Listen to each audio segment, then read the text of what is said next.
here to try and find the Storm King, which you did. You located him aboard the Moorport. And okay, you found him, and he was aboard this ship, a skyproof vessel, captured, bound by chains, and just being sailed around here in the stasis. You guys aboard the ship killed all the cultists, and you'd also met this wizard who you'd encountered on the Svartborg, Nilrawn, as well as another powerful archmage and some other members of the crew. Anyway, with that all said and done, the cultists of the Kraken Society were defeated, and you guys managed to break the chains, thus freeing King Hecaton.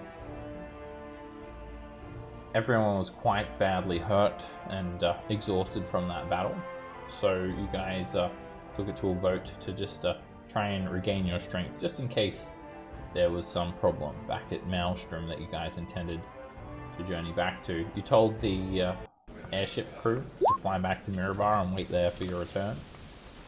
And we ended the session with you guys pretty much just about to leave after searching the vessel thoroughly, when all of a sudden these massive tentacles had reached up onto the hull of the Moorport and began crushing it. So, straight away, the first thing that happens, well, you guys are just surprised. Roderick is thrown onto the vessel, and you hit the ground prone, Roderick. You were just flung up from underneath the ocean. You were basically just grabbed by Slarkathel, this kraken, and surprisingly, you were held underwater. Surprisingly, you were able to breathe. You were able to breathe underwater, and you were just in the kraken's grips for this entire encounter, and you thought you were a goner. Hello there. Surprisingly, hail adventurer. Surprisingly, you've been spared for whatever reason. You're reduced to 20 hit points, so you're quite badly hurt, and there is a kraken right next to you. Very unexpectedly, you've just been tossed aboard. You don't really know what's going on right at the moment. You're a bit disorientated. There's nothing more than a flurry of bubbles and fast-moving currents down there in inky darkness. So you'll also be surprised. Okay, so let's roll initiative and see what happens. Unless you've got some way to not be surprised, you will be surprised. So the first sudden reaction is just you guys are keeping your footing as these tentacles are just crushing the hull of the Moorport. Alright, surprised. And Slarkathel's going to he's going to use a legendary action now at the end of Lily's turn. He's going to wrap a tentacle around Lily. Massive tentacle of unknown lengths. I mean, the Kraken's over here, and these tentacles are like 30 feet over this way. They're wrapped underneath the ship around it and back over the other side. It attempts to grip Lily.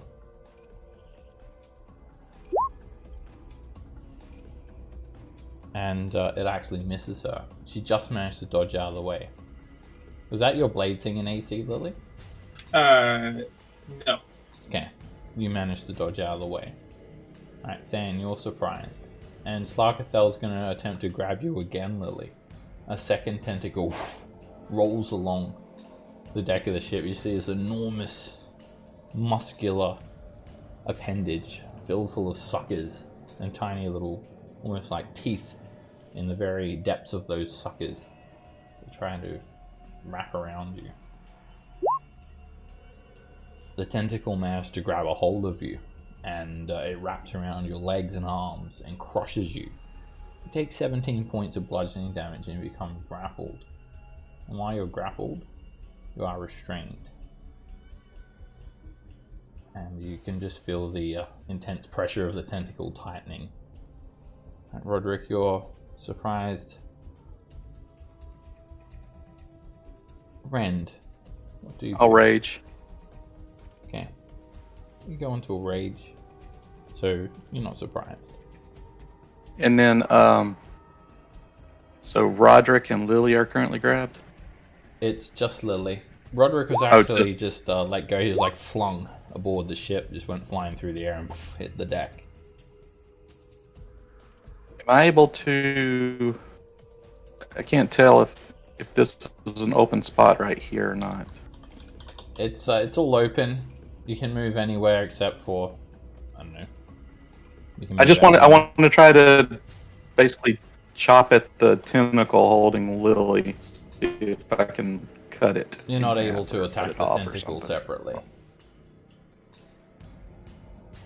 I can't. You try to, and it's too quick for you. Impossible.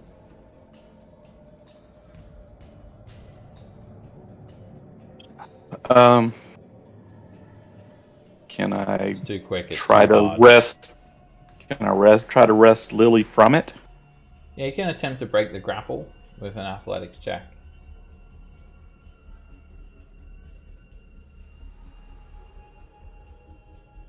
Alright, you grab this mighty tentacle. You manage to basically jump on it and hug it, and you start prying it off Lily, and Lily slips out. She's no longer grappled. I'll stay there unless I'm squeezed from the Giant King. No, you're not squeezed. It's only if you're Okay. one size different. If you're like 2 sizes smaller, you don't squeeze. Okay, alright. He's huge and you're medium. Alright, this massive kraken who's not really even visible, he's mostly underwater. You're just kind of seeing the waves roll over this massive piece of flesh. It kind of almost looks like rock, and it may be the kraken's eyes. This creature is hundreds and hundreds of feet long, much bigger than this ship by all means. And it just reaches out for you, Rend, and attempts to grab you using a legendary action.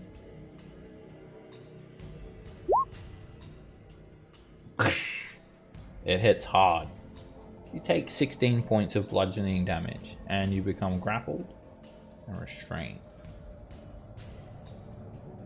Norin, you're surprised, and everyone's surprised for this first round. Slarkathel is going to crush you, Rend, using its tentacle. Squeezes. It crushes you for another 10 points of bludgeoning damage. It's going to whip a tentacle out at Norin's griffin. The tentacle slams into the griffin. It would be at me then, right? Yeah, you can take the attack instead. I would much rather take the attack. Alright, it hits you instead, Norin, and it grapples you, and you become restrained. And take 24 points of bludgeoning damage. Slarkathel's then going to lift you up off the griffin, 10 feet in the air. And same with Rend, 10 feet straight up. And kind of dangle you guys overboard. Oh, you Norin overboard, and Rend. Yeah, it uses its movement speed to do this, same way you guys do, but it's got enough to move you guys like that. And dangles you above the ship, above the ocean. And then it's going to grab your griffin, Norin, with a third tentacle. It hits your griffin for 22 bludgeoning damage, and it becomes grappled and restrained, but it just kind of pins it to the deck.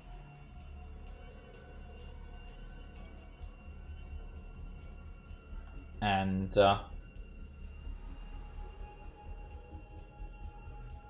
that'll end Slarkathel's turn. Alright, King Hecaton, he looks at the Kraken and says, "Ah, you treacherous, vile, overgrown fish!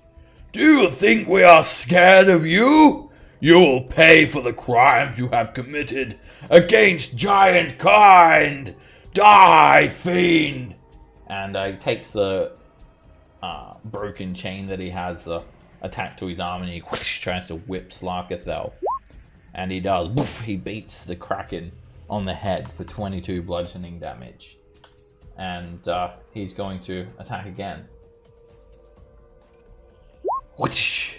Hits the Kraken again, and his attacks are not very effective. They're not really hurting the Kraken that much at all. This thing is extraordinarily tough. This is not just a Kraken either, it's Slarkathel.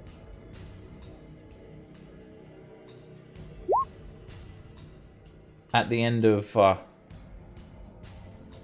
King Hecaton's turn, Slarkathel's going to grab the Storm King, or attempt to. And whoosh, the tentacle wraps around King Hecaton's waist, and even this 28-foot tall giant becomes grappled and restrained. The tentacle just keeps on going and going until it's fully wrapped around the Storm King's leg and arms. Lily. So this conch of teleportation, how does it work? Like I blow on it and it teleports us? The conch of teleportation. Let's take a look.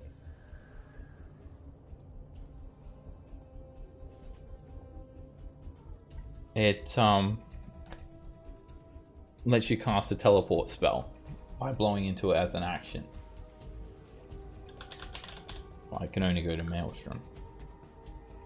So teleport, it's instantly transports you and up to 8 willing creatures of your choice that you can see within range, or a single object, to a destination that you select. And yeah, it's going to always go to Maelstrom. There's no point of there's no chance of failure. It has a range of 10 feet. So everything within 10 feet you can affect.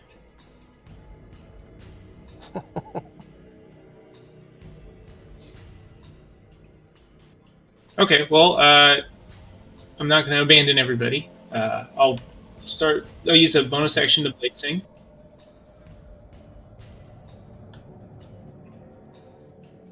And let's see. I'll use an action probably to drink a potion.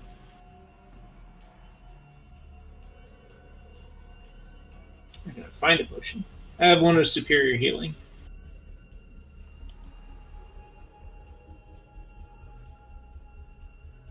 So I'll use my action to. Alright, superior healing, I think it's 8d4 plus 8.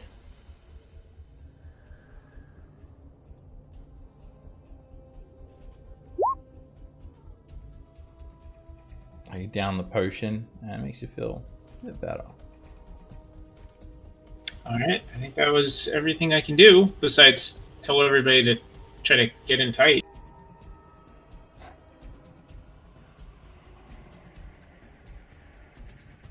Slarkathel's going to use a legendary action to start crushing the hull of the ship. And it just starts to split through the hull. Water begins to pour in, and it's literally breaking the ship in two. And it seems like it's going to probably break it in two within 1 or 2 rounds. And this is a big ship as well. It's doing like a tremendous amount of damage. Than, you're up. Is he here? Yeah. I'm going to I'm going to cast 30 feet. How far is Ren for me? Is it He's 20 feet away from you. Okay. I'm going to cast Water Walk, everybody. That I can. That's within range. Okay. Yeah, looks like you can get everyone with that. I'll even get wait, how many of us are there? That I can get the king. I can get King Hecaton as well. Yeah, it'll get everyone. There's not more than 10 people. All right, and I will bonus action. Gee, can I put the help action on this fucking thing? It's up to you. Doing it. All right, you give Slarkathel the bird.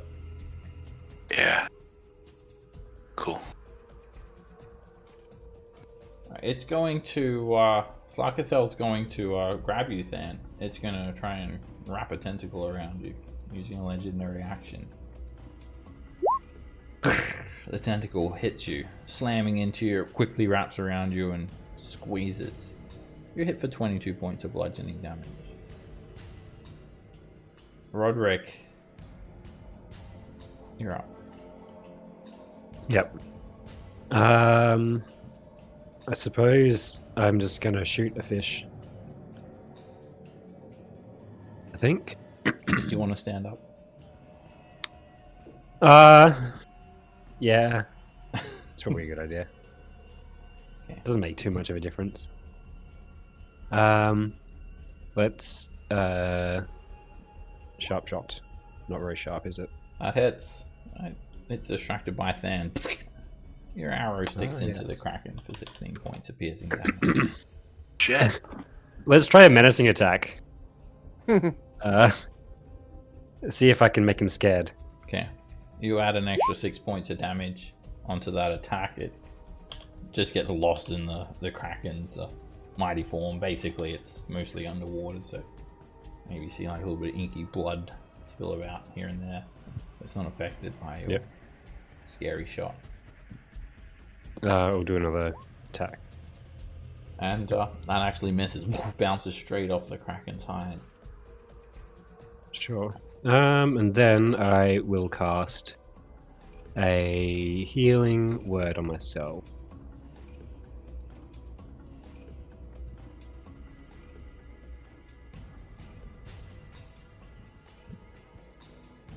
Ooh, 8 health.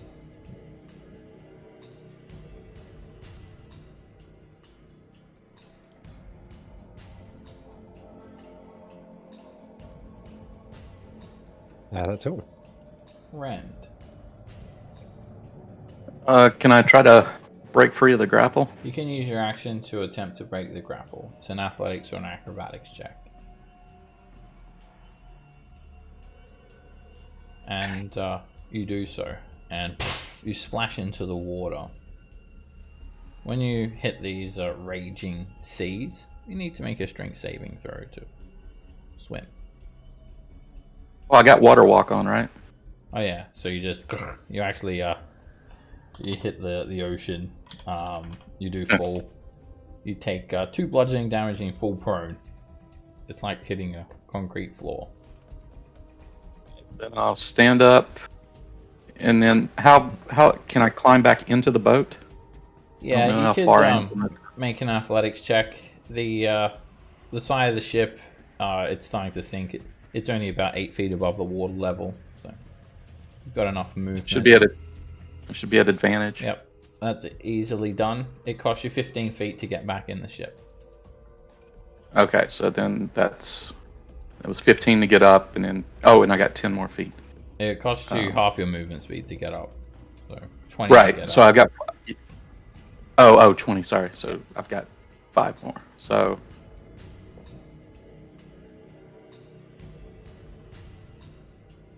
Alright, you get near Lily as she's attempting to cast this spell. Alright. Alright, I'm gonna attempt to do the same thing that Rend just did. There's no point in throwing javelins at this thing. And you manage to pry this mighty tentacle off of yourself. You hit the rock-hard ocean surface, and you fall prone. You take 5 points of bludgeoning damage. I hit the crest of a wave when I fall. Alright, stand up for 15 feet of movement, and then let's try to climb back up on the boat as well.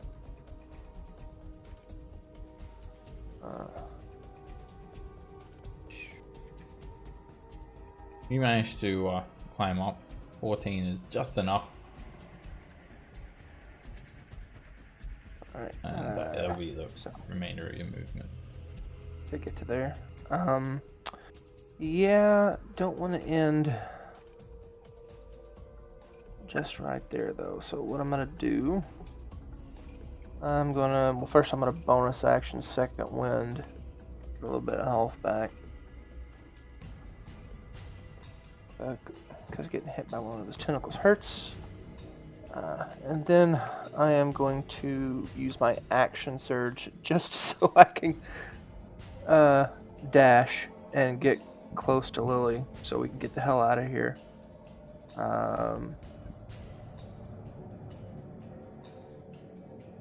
There. Should be good. Hopefully. That's it. Nara.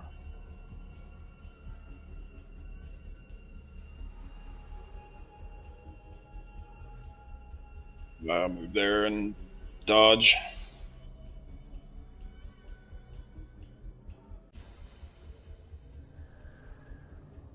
Thomas. Alright. I'm going to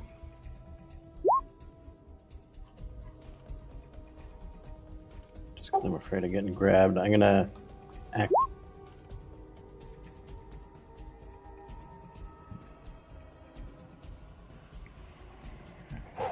You've got some shimmering images of yourself. 4 Thomases. It's as close as I can get. Yeah, that should be good, hopefully. Can I see I can see the Kraken, right? Yeah, it's visible. If not, I'll quicken an Eldritch Blast at it. Oops.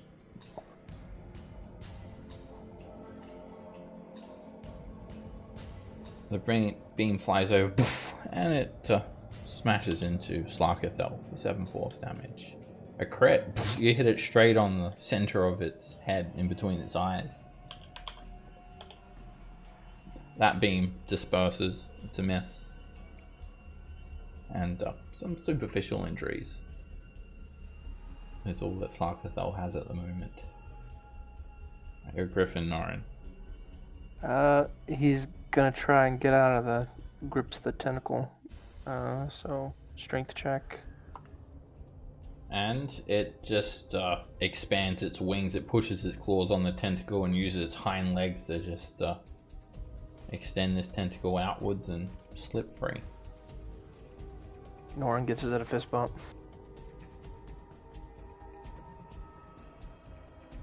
Alright, oh, that's pretty much all. It's not gonna move or anything. The Griffin claws viciously at Slarkathel. Alright, Slarkathel, he's going to cast a spell. Oh. Alright, everybody make a dexterity saving throw. But not the Griffin. Norin, Dan, Nara, Thomas, Roderick, Ren. Is that advantage? Yeah, you see this coming. 13 doesn't matter then.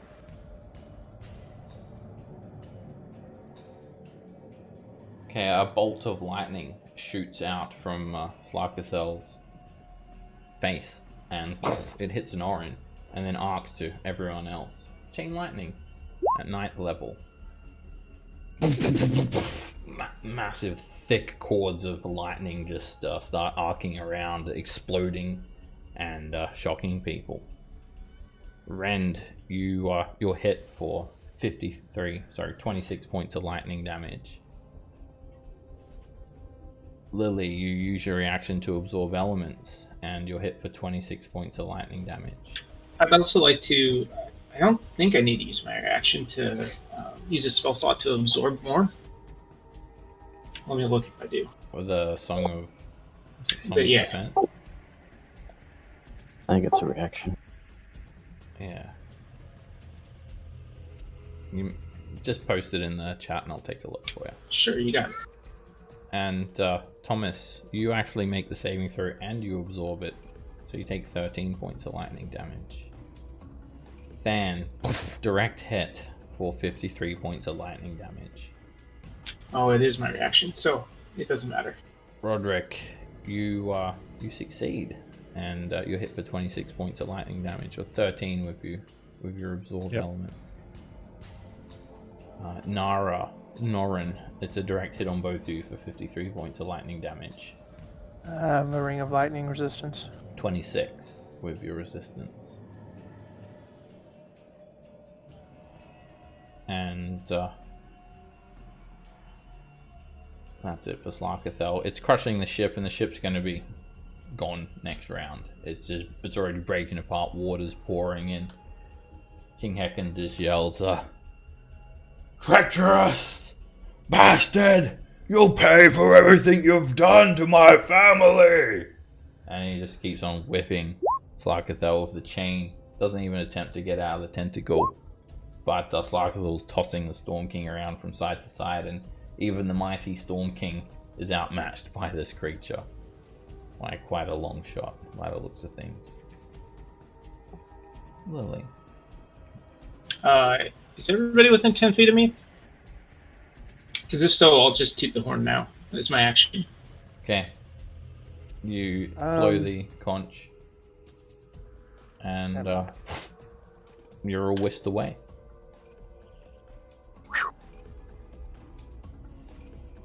That was a close call. Thanks. Alright, within an instant, I gotta you take it. teleport. And you find yourself in this glowing room in Maelstrom, where you'd first arrived. You look over and you see Than is dying on the ground. Needs urgent attention.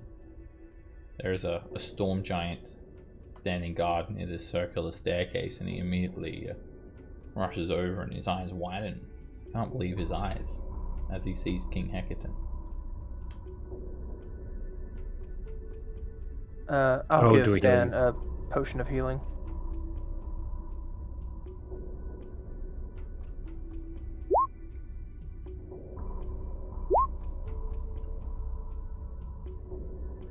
Just enough to get up. You're still kind of in the midst of battle when you're whisked away, so it takes you a brief moment to cool down after the fight. And when this storm giant sees the king stands forward proudly and he says, "I am back." And the storm giant bows before him. He nods and says in giant, "King Hecate." And he's humbled by the king's presence.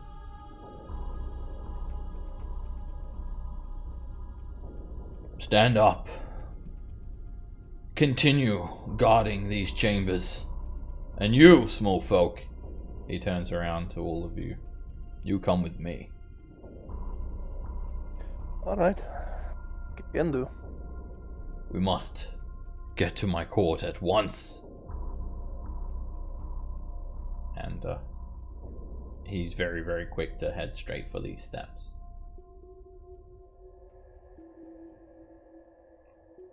As you look around, Maelstrom's, just as you remember it, all the walls are moist. There are crustaceans clinging to the walls. There are barnacles growing on things. It's underwater. And there are these massive blue flames creating a bit of a blue hue on every surface of these very kind of like underwater cavernous chambers.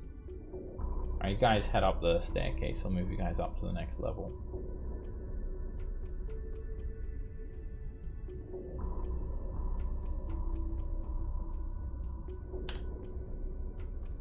You head up these massive steps, and King Hecate barely waits up as you guys basically have to climb them.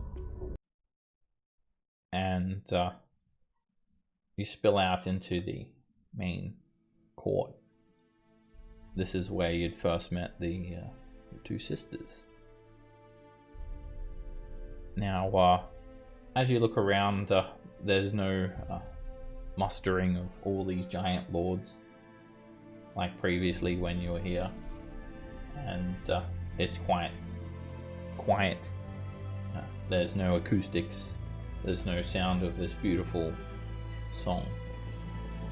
You look around, you see a couple of storm giants.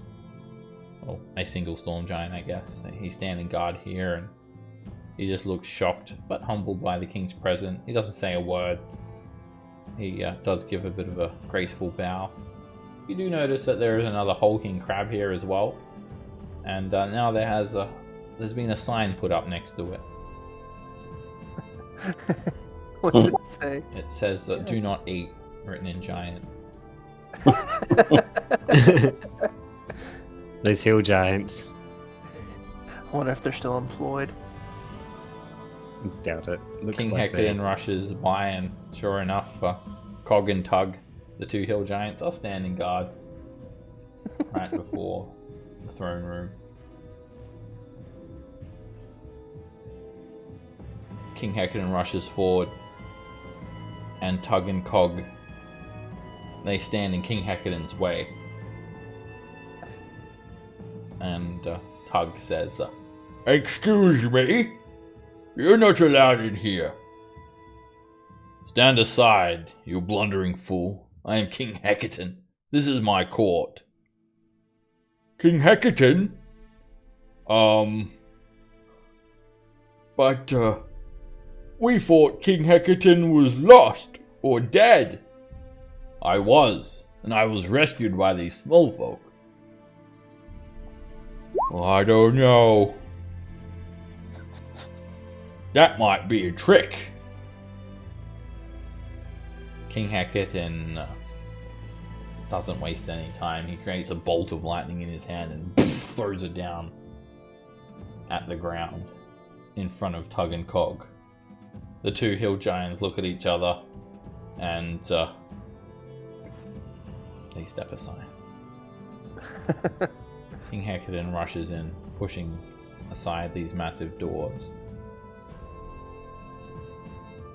You notice some of the Storm King's elite guard standing around this amphitheater type throne room. They're all armored and wield great swords made of lightning. Sarissa is standing here still, frozen on her throne, and Imperator Uther stands up, and he just starts laughing, deep bellowing laughter. "Ha ha ha ha! Brother, is that you?" "Yes, Uther, it's good to see you again." And they give each other a mighty hug.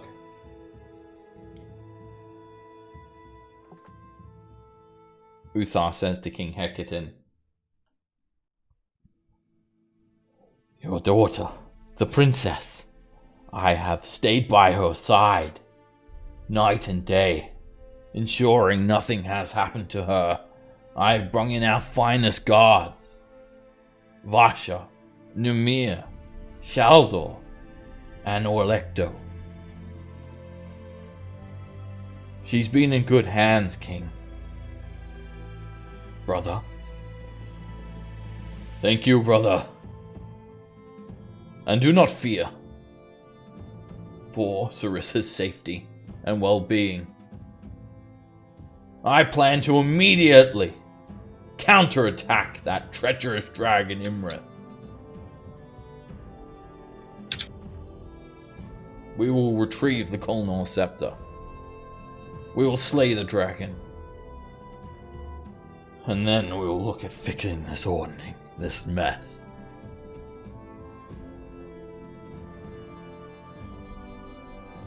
"And what of the small folk, brother?" "I don't know. What of the small folk?"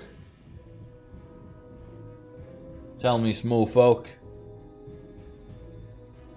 What is your plan now? You've risked your lives to save me. You've traveled far and wide. You've found me, against all odds. I see little reason why you care so much for the ordning. But I understand that you care for your realm. I cannot say joining me any further will make any difference in the fixing of the Ordning. So I understand if this is where we part ways. What say you? Well, you plan to sort out the Ordning after dealing with Imrith, so I mean, we could help out dealing with Imrith. We've come this far. It's paramount. We ordered- Indeed. Sorry. I'd enjoy watching Imrith get slapped around.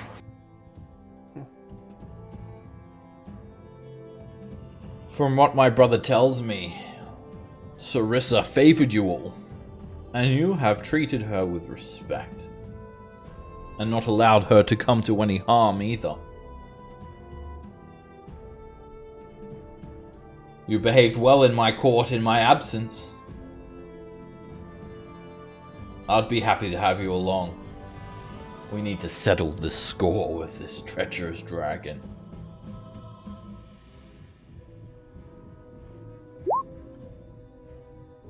Are you in? All of you? There'll be no turning back. Aye. And Good to show the small folk and the giants working together again. I cannot guarantee that giants will ever work with you small folk. But I do know this. 40,000 years ago, this world was ours. Ancient Astoria is what we called it. But this world has long since slipped from our grasp. This world belongs to you now, small folk. And rightly so. I'll do everything in my power to calm the remaining giant lords that wreak havoc upon your land. Now we must bear this burden of finding this dragon. You must prepare yourselves for this final showdown. First, we must locate the dragon. What do you know of Imrith?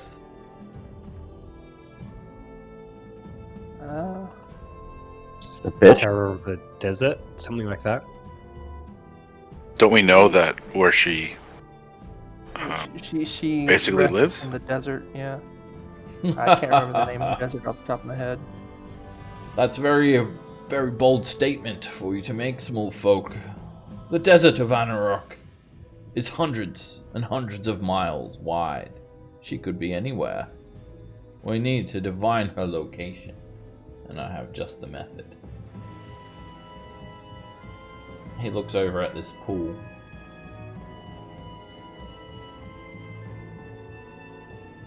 I can gaze into this pool and scry on her. There we can locate her lair. Do you wish to join me? Or would you prefer to rest? You're welcome to use the accommodations down on the bottom of the depths.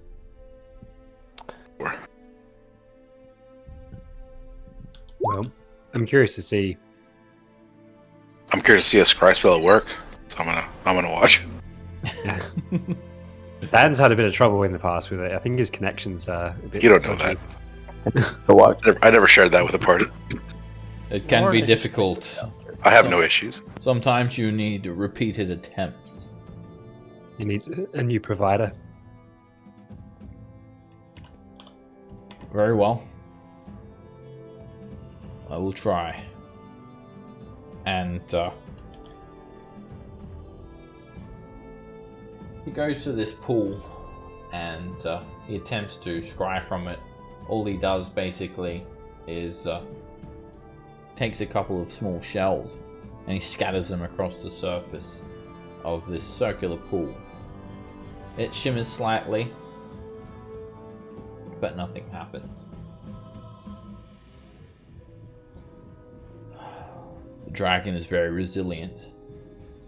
She must be resisting.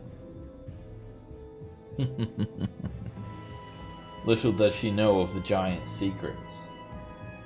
I want you to walk with me, small folk. Come. This way. Excuse me! No one is allowed in. King Hecate just slaps the hill giant over the face as hard as he can. Get the fuck out of my way. This way. That's one way to do it. Alright then. People wonder why hill giants are at the bottom of the ordning. No, we don't. Do they? I don't think they do. Well, hill giants wonder why they're at the bottom of the ordning. Yep. Of course they do. I can believe that. You follow the king, you head on through the Great Hall, and you head to a location in Maelstrom that you've not yet visited. There's all these different tunnels and rooms and caves. As you make your way through, kind of looks like a kitchen. You can see these mussel shell tables, and there are these giant glowing anemones slowly moving around as if they're underwater. There's a bubbling pool of water over here as well, with steam rising from it. It's quite humid in this cave, and water drips from the ceiling.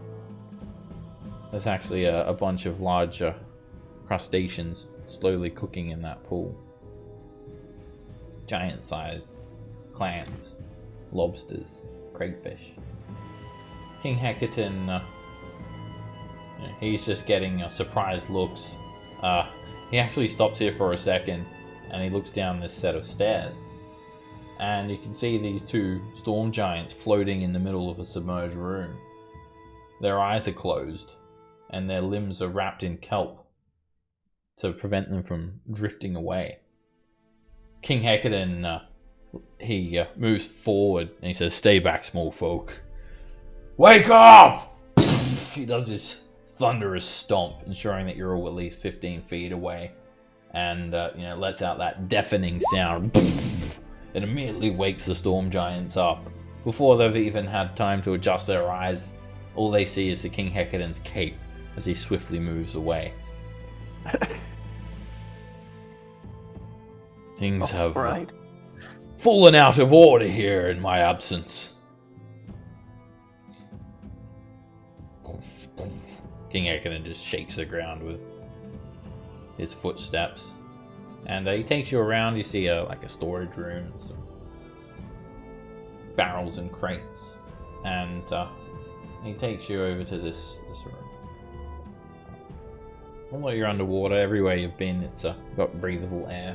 You're not feeling any pressure of like water pressure from being deep in the ocean, you would imagine. And there is this circular basin. It's close to 20 feet in diameter, and it's filled with fresh water.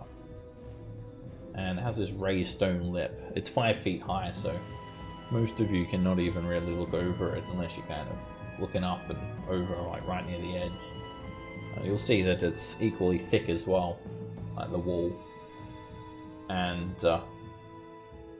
King Hecaton says,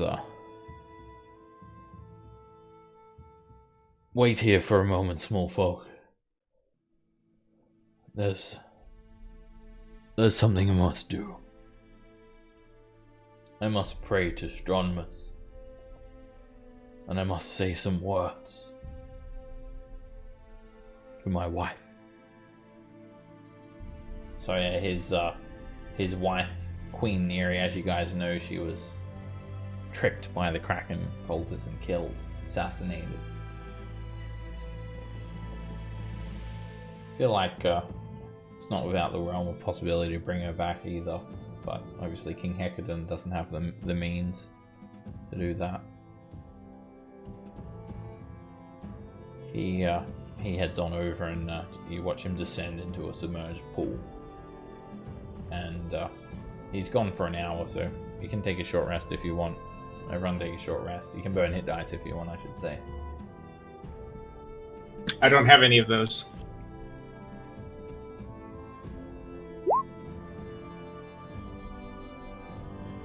While he's gone, did anyone want to discuss anything? Talk about any upcoming plans of what to do or the situation or anything they wanted to share? That's my story of what happened with the Kraken. Let's stick by it. Yeah, I don't know if I believe you. More like from the Totally got lowest it in the boat. crevice of the tentacles suction cup. I told you he'd emerge with a bow in his mouth. It's like Rambo. Tell the guys in the boat to go.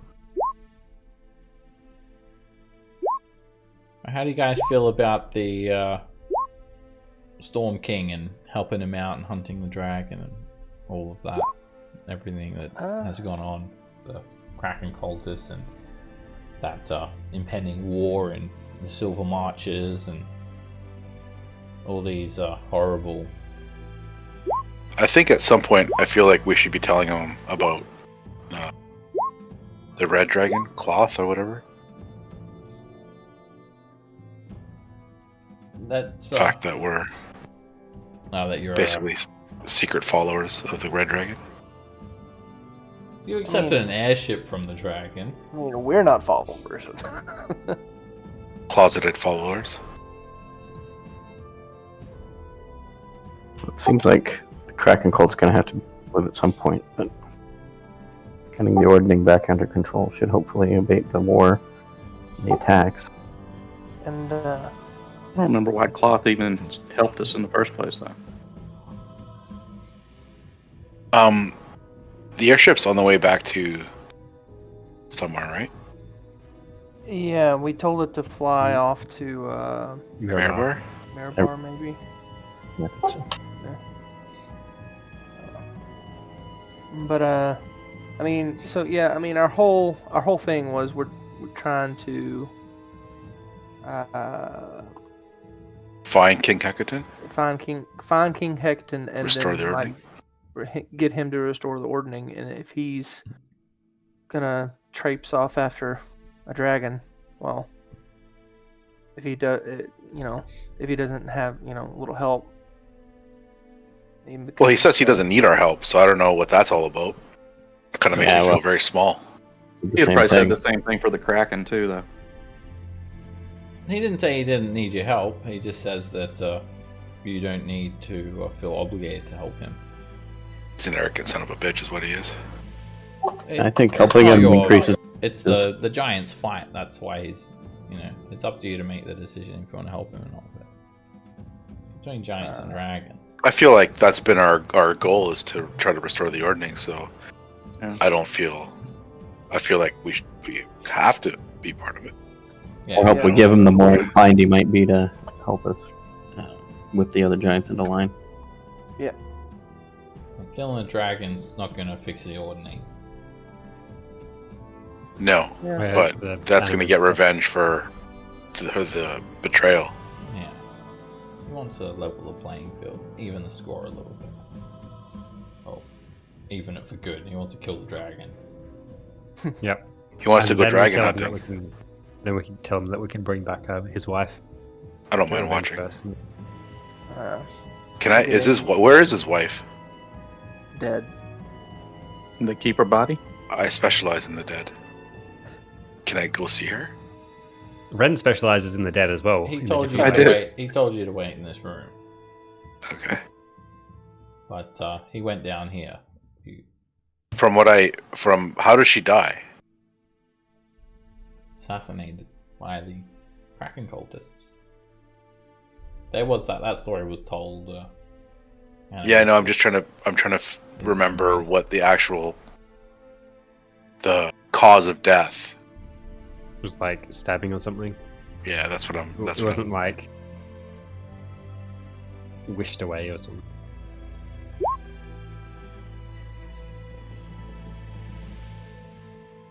All right. King Hector returns an hour later, and he looks as stern as ever.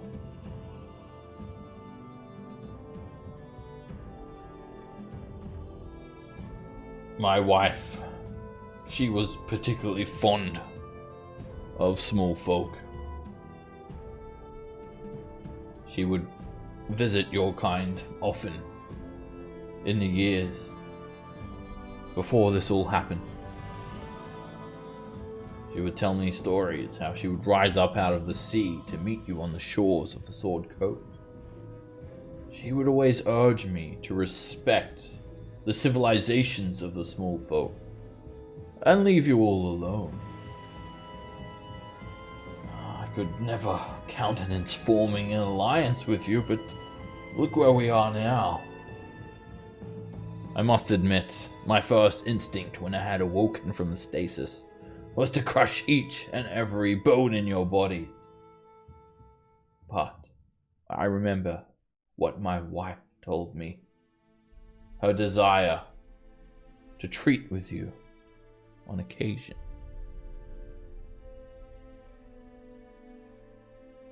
One day she failed to return from one of her trips to the Sword Coast. My little brother, Uthor, the commander of my garrison, he found my wife Neri's corpse shortly thereafter on a small island where she had been known to meet with humans. It was clear that she had been killed by small folk. I am a king, and I am stern, but I will admit I wept for days. All I wanted to do, take my army and crush your civilization. Wipe out your coastal territory as revenge. But there she was, Sarissa, the voice of reason, who shared her mother's affection. She urged me to uncover the truth before I lashed out at anyone I had encountered. Her level-headedness, wisdom, swayed me, and my anger that once boiled up like a hurricane quelled. And all this time I was blind, not only to enemies afar, but the enemies in my court and the enemies in my family. So for that I apologize.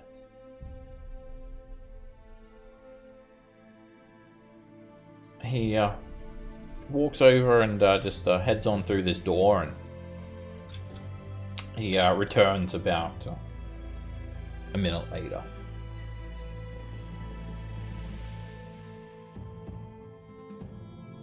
He has a small scroll in his hand, and he touches it onto this basin, and a map of Faerun, well, not of Faerun, of the north appears. And it's not as big as the map that you guys have, but you can recognize all the locations. So this isn't the actual map, this is your map. And he says, take a look, small folk. The entire world, the Forgotten Realms, at least. We kind of forget about everything else, but you know, Forgotten Realms. Just this section here. Forget all that. All anyone but the Forgotten Realms. Forget the rest of the map and the rest of the world. Realms. They matter not. We are here, small folk, in the depths of the ocean maelstrom. I use this scrying pool to check up on all the other giant lords from time to time to make sure they are not misbehaving. With this powerful magic granted to me by the All-Father, I can scry on anything, anyone, with no limitations, although I do not abuse the power gifted to me. So let us look for Imrith.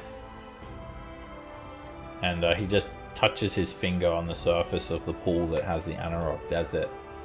And immediately, as the rippling, swirling surface of the pool levels out and calms, you find yourself looking in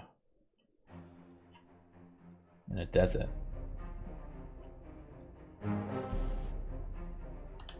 This is it, small folk. It looks like a coliseum. I see gargoyles. I see a desert. I see broken statuary. And I see a hole in the ground. This is Imrith's lair. That is where we must go.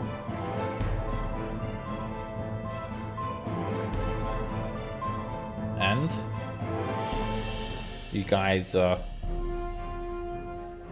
can copy the map down, and you've got a much more detailed map of the north now, with many locations that you hadn't uncovered in Imrith's lair here, which is in the northern reaches of the Anarok Desert, a bit of a distance from Ascor,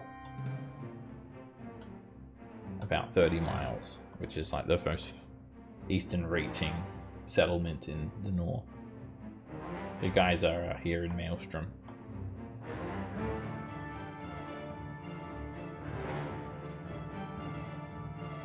So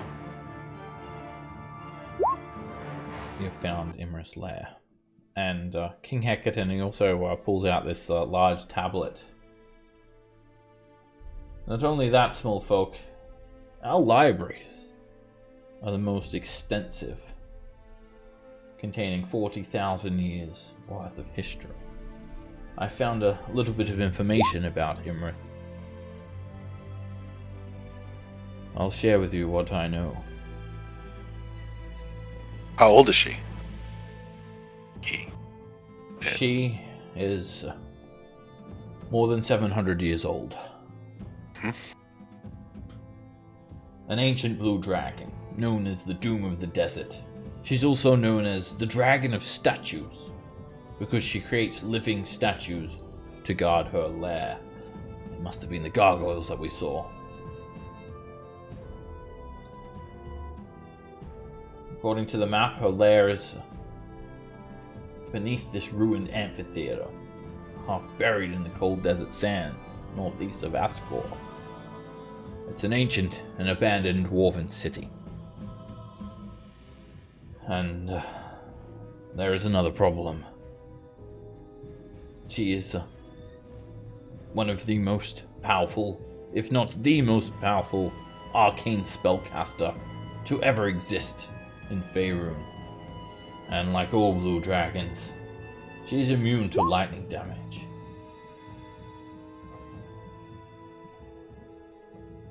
Our effectiveness for this matter against the blue dragon will be limited.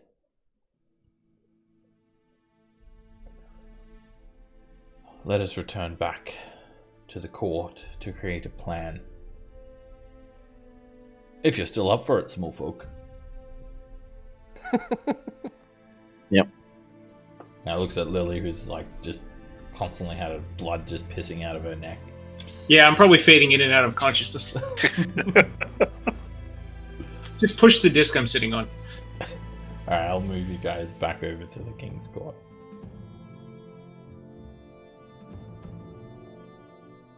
He pats the griffin on the head with one finger. That's a nice little bird you've got there, he says. So I like him too. I prefer rocks. Shit, if I could fly a rock, that'd be awesome. But Isn't that what Thomas does though? He's got a sling. Perhaps you can, small folk, he says. Alright, so you guys return back to the court, and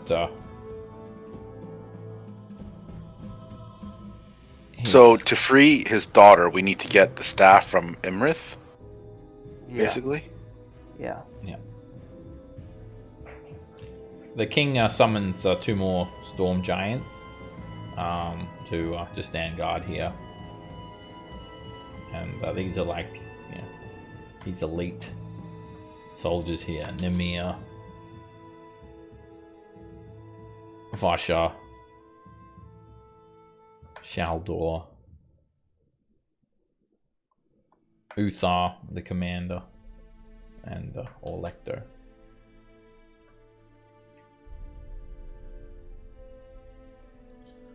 What was that first one holding on to? That looked like lightning. It's a sword made of lightning. Or a lightning Oh. bolt. I think it's more of a... yeah. Sword, oh. Basically, the storm giants are able to just summon lightning down and use it as a sword, or throw it like a bolt of lightning. Part of his anatomy.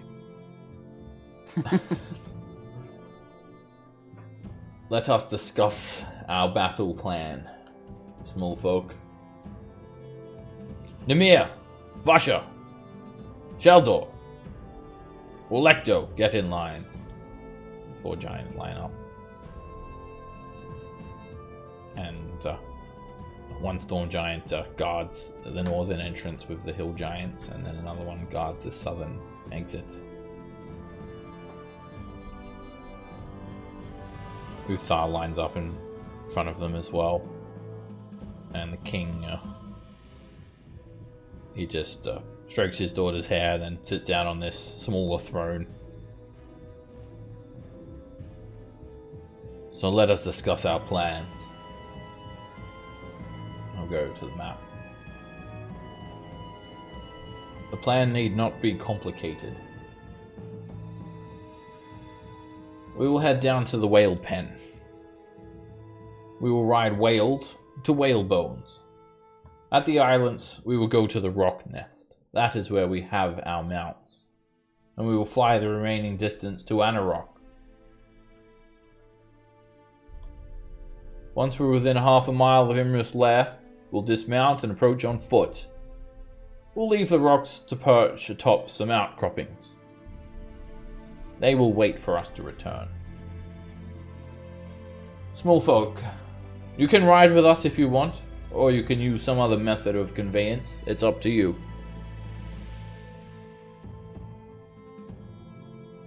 Do you have any input on this plan? And the giants is not like, they don't really have a plan. It's like, grab some rocks, fly there, and start smashing stuff. We're gonna grab some rocks, Yeah. we're gonna go there, we're gonna start smashing stuff. I mean, All the giants. It's in with our style. that's a typical plan of ours, isn't it? Yeah, it is.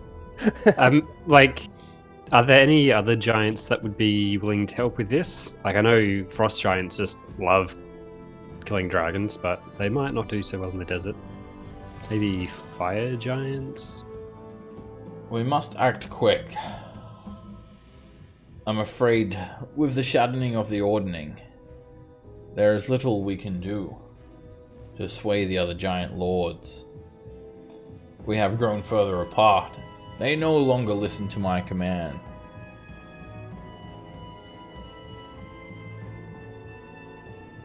Mm-hmm. It may take much time to try and get them back under control. They may never be under control. It may be a very long time before the sundering is repaired. If we... Oh, wait a minute. How did we get out of Maelstrom before? There's this cave, like a teleportation cave that you can attune to and teleport. Yeah, so we use that to teleport to a Harper circle. Right.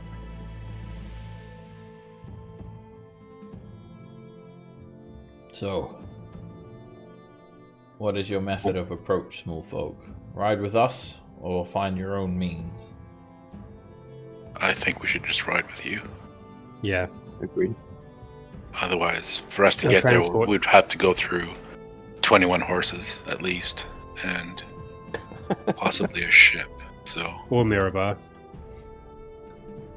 Do you know if could meet us at other Whalebones dragons... in that case. No offense, small folk, but Your little bodies, they will break under the water pressure in the depths of Maelstrom. We can meet at Whalebones, at the Rock's Nest. There we can fly together. How far is our ship at this point from us? It's Like about as far as it can be. Like super far, right? Well, I mean, it hasn't been Actually, that no, it long travels since- pretty quick. 600 miles. It hasn't been it's- that long since we've told it to leave, so I mean, it's probably still over the ocean somewhere, right? Well, Yeah, let's just we can go to Mirabar, can we not? And then get the ship and just meet them at a rendezvous point outside of the Anarok. If that's the case, because how the hell are we going to get to friggin' Whalebones? You can teleport using the cave of resonating. Oh, okay. That'll work. Never mind that. It is up to you, small folk. We will need to act quick, though. We'll need to move within inside of a week. See you in Whalebones. Yeah, I mean, Norn really wants to ride on a rock. Rock Not on. gonna lie. That's what's informing your decision. Yeah, for sure. Norn's a Me- simple man. We can do Is there a week. anywhere else we can Tomorrow. teleport to buy like rings of lightning resistance? Oh yeah, we should get some potions. We should get some supplies. Actually, we should go to Mirabar and then meet up with them. We can't We just can, go like, to a we can dragon teleport, fight though. showing up as we are. We just can't. We can teleport there and then teleport back out. You wouldn't Maybe be able give to, at like, least you can buy, like, maybe some common potions. You wouldn't be able to buy, like, magic items. It's just, they just don't sell them anywhere. There's not, like, there's a magic item There's shop no, you can like- go to or anything. Potions of dragon slaying. Potions of lightning I resistance. think they're, like, very rare, and that's not something that you can just go to a shop and buy. It's usually Okay. takes months to brew. Down at the Walmart. Yeah, you could get, like, even in the biggest city, just, like, you'd be lucky to get anything more than, like, a potion of supreme healing. I mean, greater healing. Like, All right then. Then forget it. if you want to look at some potions that are available, they're this is an example of the sorts of potions that you can buy in, like, Waterdeep. The most powerful one there would probably be the potion of greater healing, because they don't take very long to brew. It's I mean- climbing for the Colosseum. Okay. How many days is it gonna take, like, on riding the griffins to get there? The rocks, Not the rocks, not the griffins. the storm giants. They're like, that's a good question. We haven't thought of that.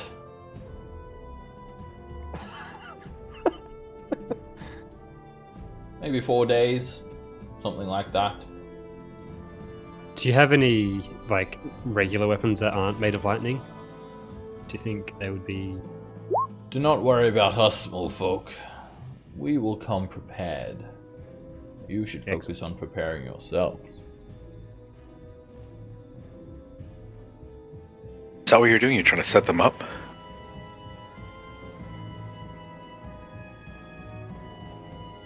Well, we're as prepared as we possibly can be at this point.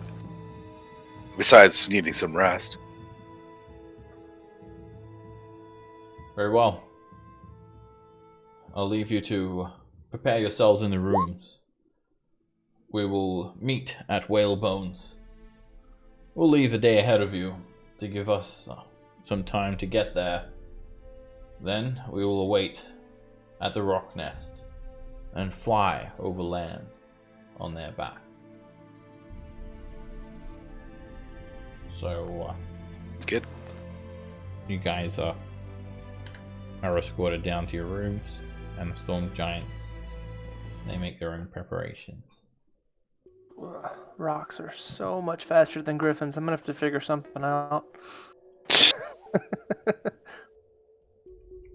Put your griffin on the rock. Go for a trade. Have an NPC take him somewhere. That always works out well. Alright, so you guys, yeah, you've got like a few days. So everyone take a long rest up, and think about what like spells you want to prepare, and make sure you've got all your stuff topped up. If we wait a week, I can throw lions at him. That may be all the difference between. Maybe a week, but so we wait a couple days and fly for a few days.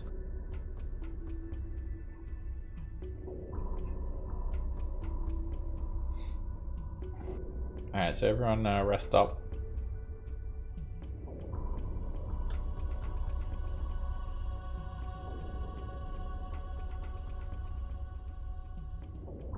Go for it. Yeah. If anyone wants some extra AC, we could marry you. Perform a ceremony. It's an interesting proposal. You silver-tongued devil. I guess I get married for tax purposes. Yeah. Or dedication. You can convert to Sylvanus, and you get a D4 on your saving throws. Will protect you for 1 whole day. It's worth it. Jeez. Yeah. How about get married right before the battle? Yeah. Get married. at Pre-battle the end, wedding? better. That's not a recipe for tragedy, is it?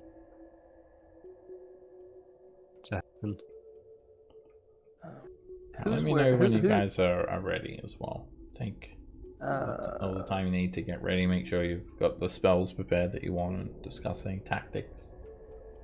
So I think if Lily's taking the the +1 studded leather and the +2 short sword and the ring of protection, there's still a cloak of protection out there. Who wants that? Oh yeah, so And don't think I'm hogging it. If anybody at all wants some of that, speak up. Let's actually divvy out these items. So who's taking the studded leather? +1. I think Lily's taking all of it except the cloak. Okay. Very well. I think it's safe to drop attunement on the conch now. Should be. Probably. Say that now. How much Yeah. damage does a bag of holding in a haversack do? It doesn't do any damage. It transports things to the astral plane. It opens a Alright. portal. Do we reckon Imrith can get back through? Probably. The most powerful arcane caster in Faerun? Yes. Yeah, she'll be trapped forever. It's astral plane is like where Githyanki live. It's hospitable environment. It's not like they get Is rid there of anyone things running that around other campaign of yours at the moment? Can we drop a dragon on them? Oh, we're not there anymore.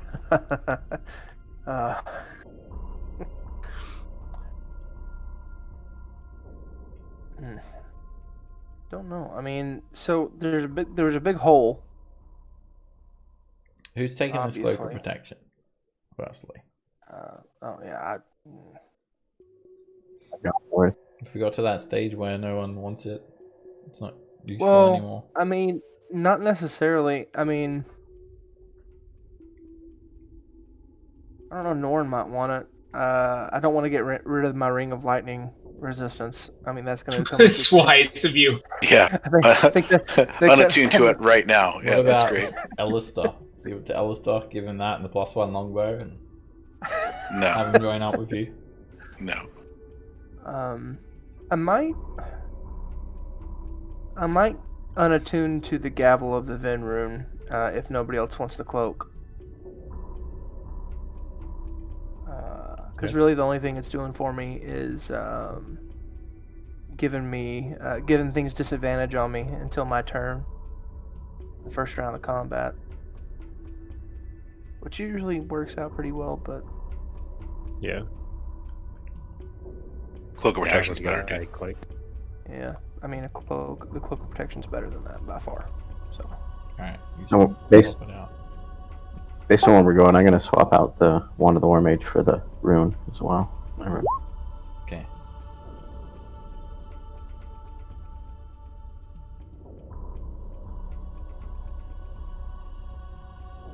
we have a lot of magic items. Unattuned to the opal. Alright, so while you guys are getting ready here, giants are also getting ready. So, you guys are going to control these storm giants for this next Cool. segment. Oh lordy. Where we're going, will there be water? It's a desert. I don't know what to say to But that. It's a desert. It's the oasis. It's the oasis. In the desert. I have create or destroy water. I can make 10 gallons. Just I can create up to 30 gallons with a higher level spell slot. Alright, each of you have been given a storm giant except for one person.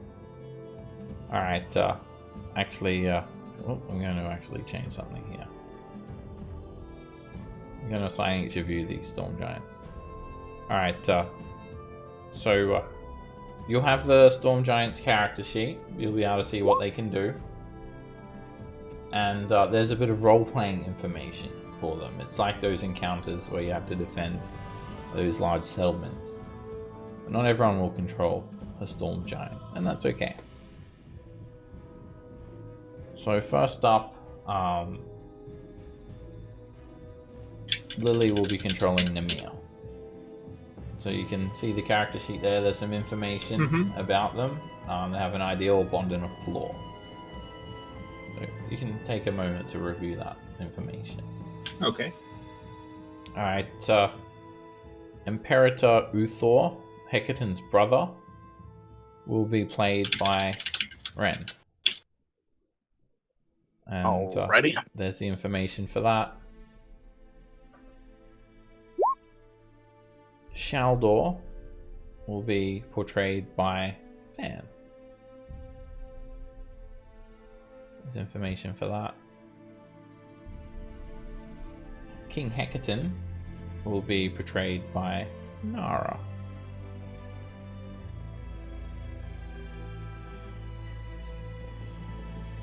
Vasha will be portrayed by Thomas. And Orlecto will be portrayed by Norin.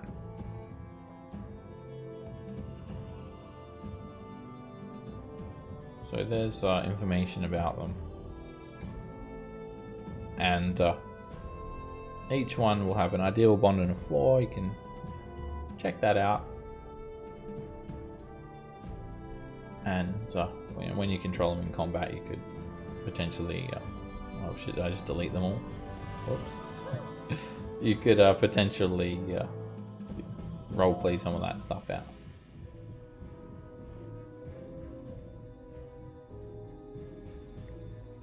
Right, so all the giants are getting ready and the plan's going on as usual. Let's go around to these giants and maybe you could say a word about them. Maybe just like something about their bond or something like that. So we'll start off with Vasha. Oh, that's me.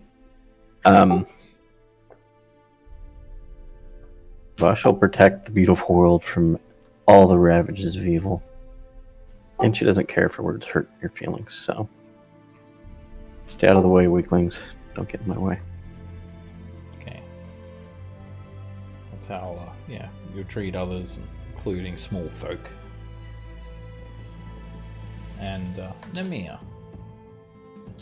And Nimir would be nothing is more important than the royal line, and he thinks all you little fellas are cute. That's the big guy with the huge muscles. Yeah, that's the one.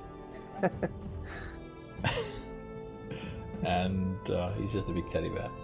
Sheldor. Sheldor is she? She is a she, right? Yeah. Yeah, she's very proud to be a giant. She believes that storm giants are basically amazing, and she also warns everyone that once we go into battle, do not ask me or expect me to stop.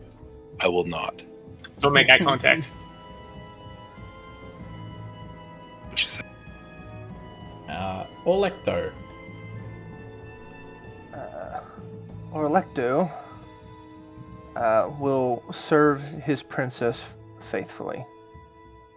Always. Maybe has a little bit of a crush on her. Alrighty. And Uthor. Yeah.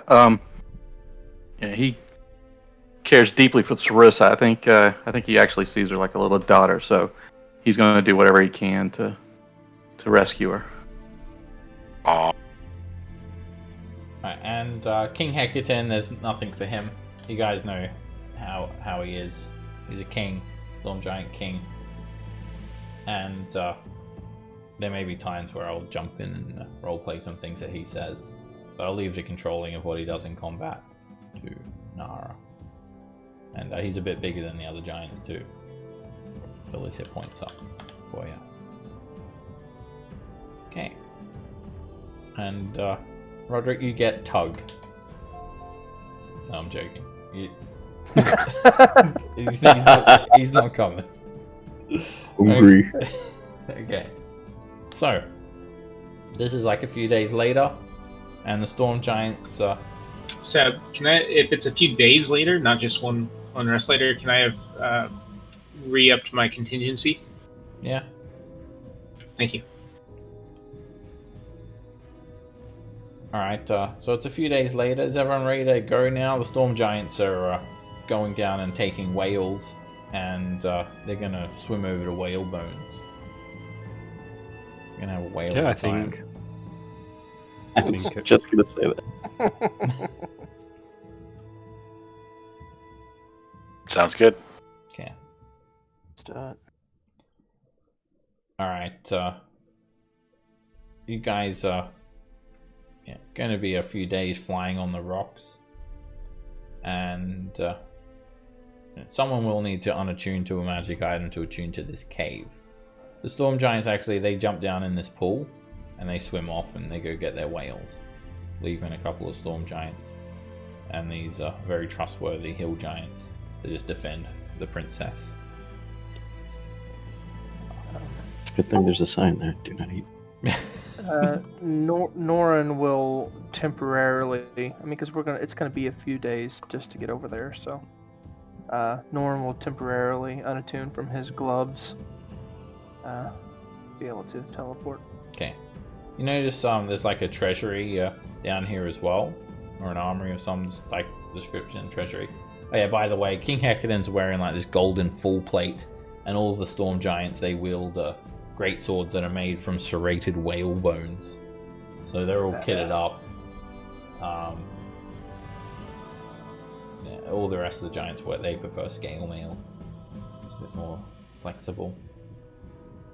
And anyway, you see King Hecaton get a couple of things, and there's a couple of giants arguing with him a little bit, but he seems to get something from that treasury, but it doesn't seem to concern you guys. Anyway, you jump in this cave, and you're also given just a little lucky shell, a lucky conical shell, like a concha teleportation, but a mini version. And that's basically it was a gift to the king from Princess Sarissa, and you're going to use it as the focus for teleportation, so you're not off course basically. Okay, cool. So you teleport and you're whisked away to whale bones.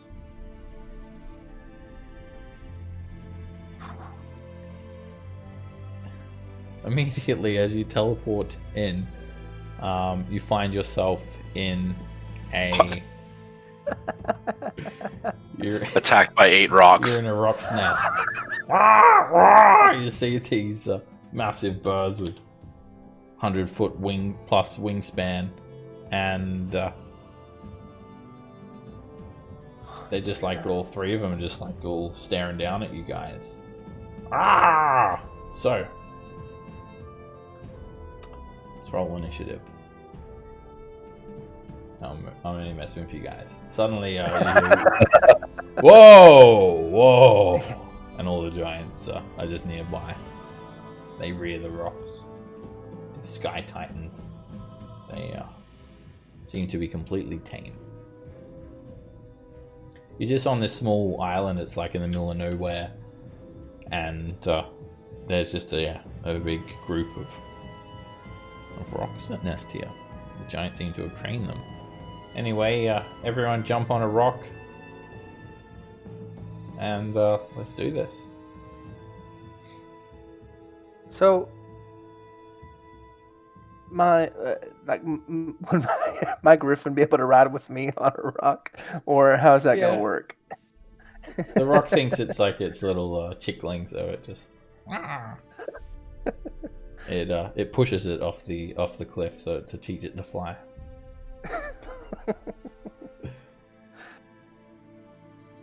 Okay. You guys all jump on a rock. Yeah. They're large enough to accommodate the storm giants.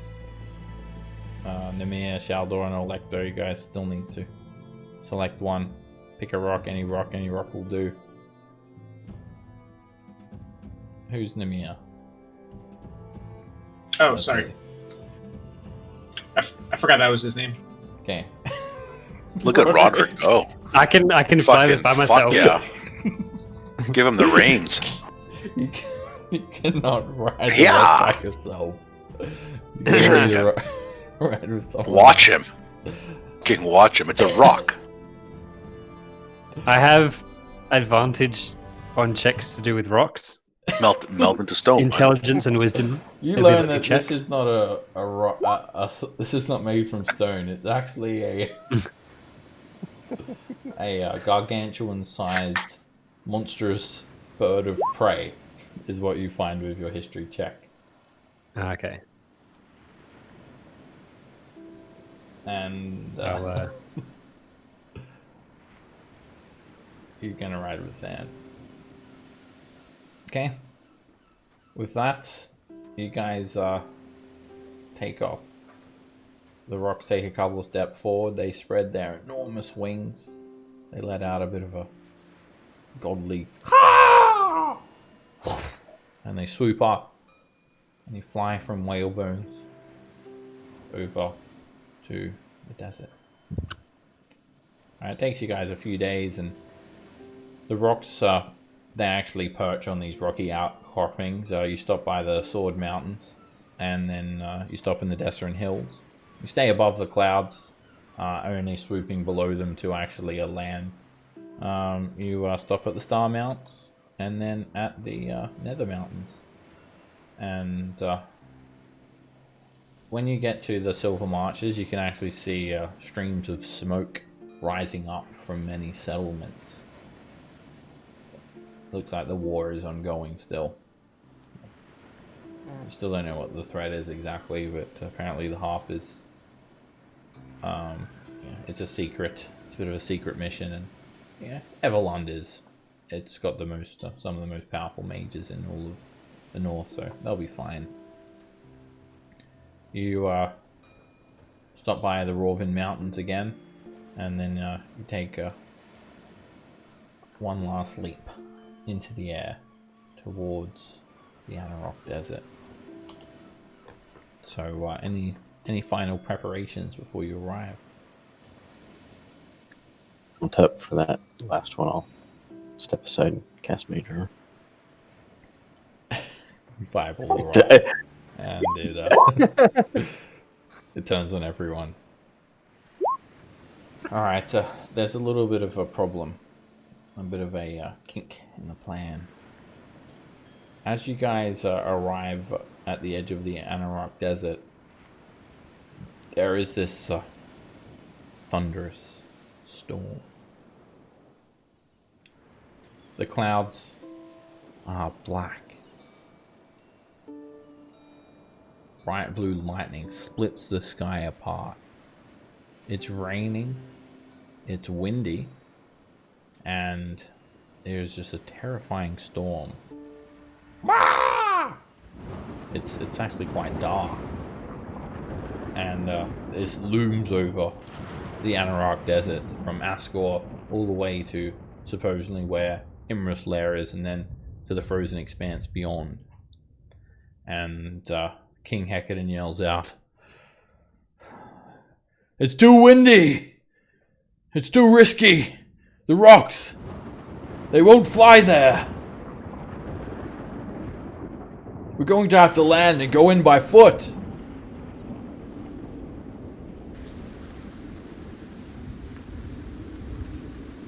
Alright, And seems reasonable.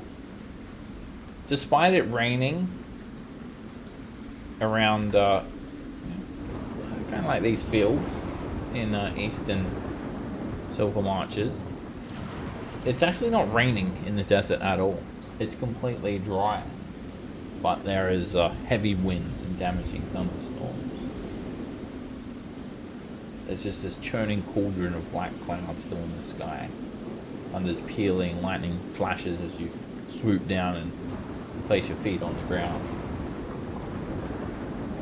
Does it appear natural? The king says to you, "This is no natural storm, and I know. I'm the Storm King.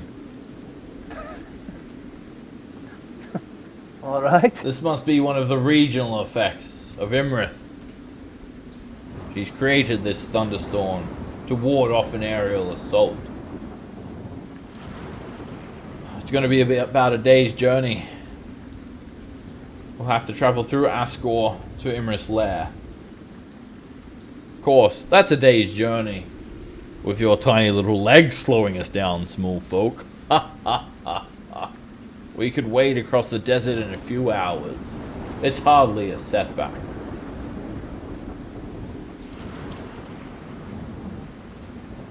Alright, well, are you picking us up and you are walking there, or how is this working? Jump on our back, small folk. Or in our pockets. Definitely going to pick a pocket. I'm just gonna hop on my griffin. So, based on the art, I'm not quite sure where Nimir's pocket is.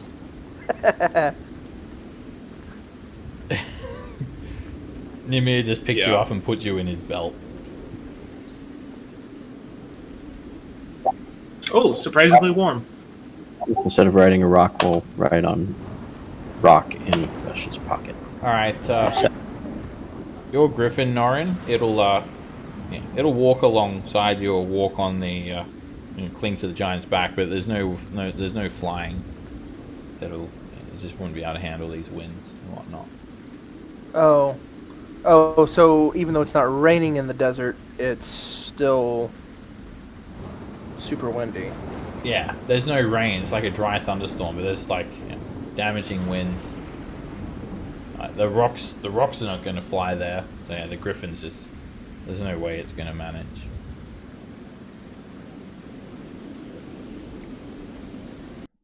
So just go ahead and you're at the edge of Ascor. Go ahead and team up with a giant that you want. Just like jump on their shoulder or whatnot. The griffin can still accompany them I mean, if it's gonna be like this all the way to if it's gonna be like this all the way to the even in the lair, I mean, the griffin's there's not gonna really be any point in taking it.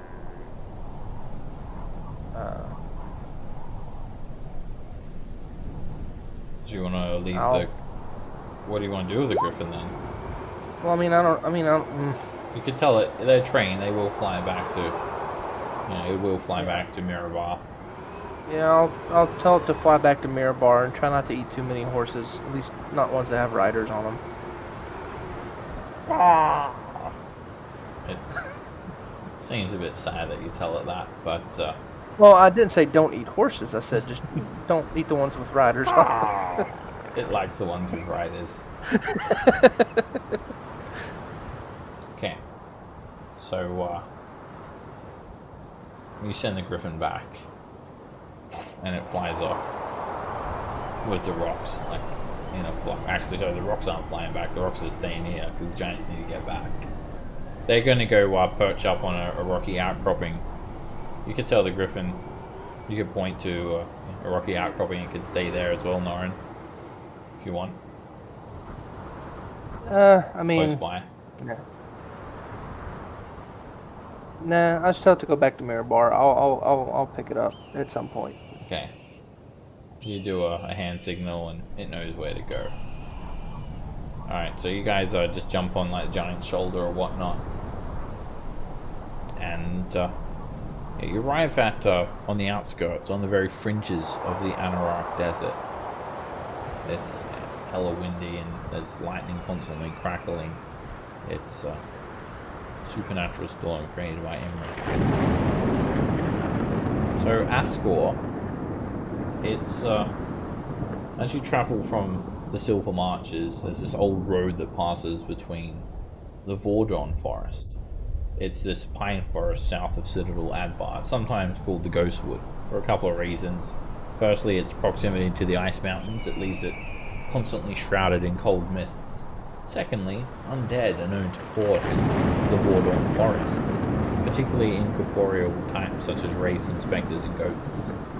But anyway, that's not where you guys are headed.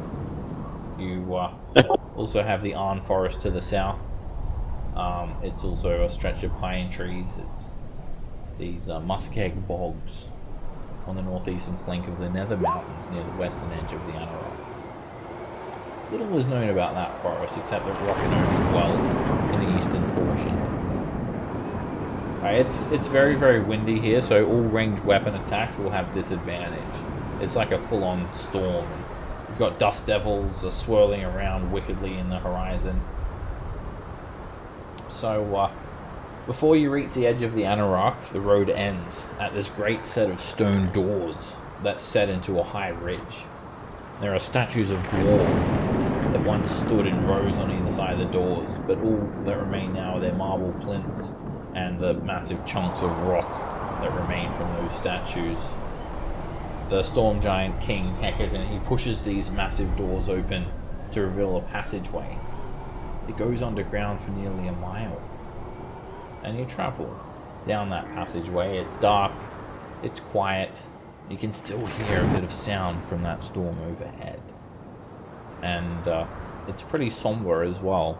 No one really says a word as you make this journey. You finally emerge at the desert's edge. Standing outside this yawning exit, there are another two gigantic stone statues. These ones are of crouching griffins. And beyond them lies the great wonders and mysteries of the north. Ascor, dwarven ruined city, once overlooked the sea. Now it lies half buried in the cold northern sands of Anorak. Its mighty stone docks are still thrusting eastward, pointing towards the empty hulks of these colossal stone ships that lie half buried in the sand. Dwarven magic supposedly once enabled the ships to float on water, but the magic obviously has long since faded. And you see these stone ships scattered everywhere, some of them miles away from the docks. No explanation as how they got flung so far from where they should be, where their resting place should be. So, you guys are pushed through this storm, the thunder and the wind, and you've long since left these rocks behind.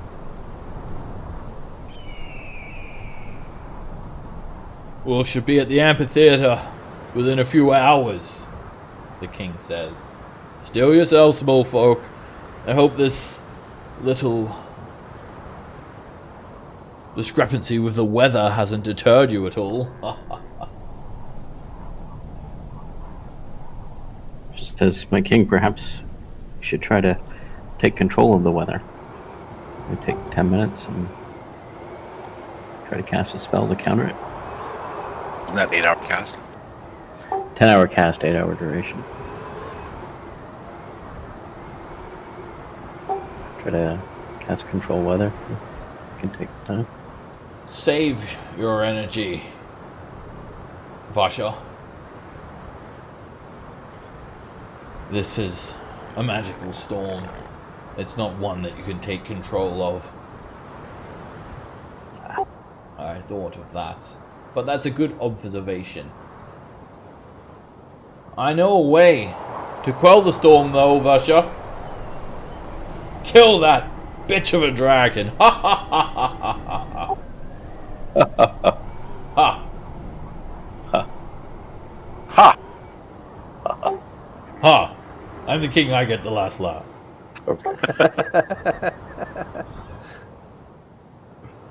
Alright, as you guys are heading along, I presume that's your marching order. You come across these, these ships are everywhere. And suddenly you notice that these ships have gargoyles perching on them. About 10 gargoyles on each ship.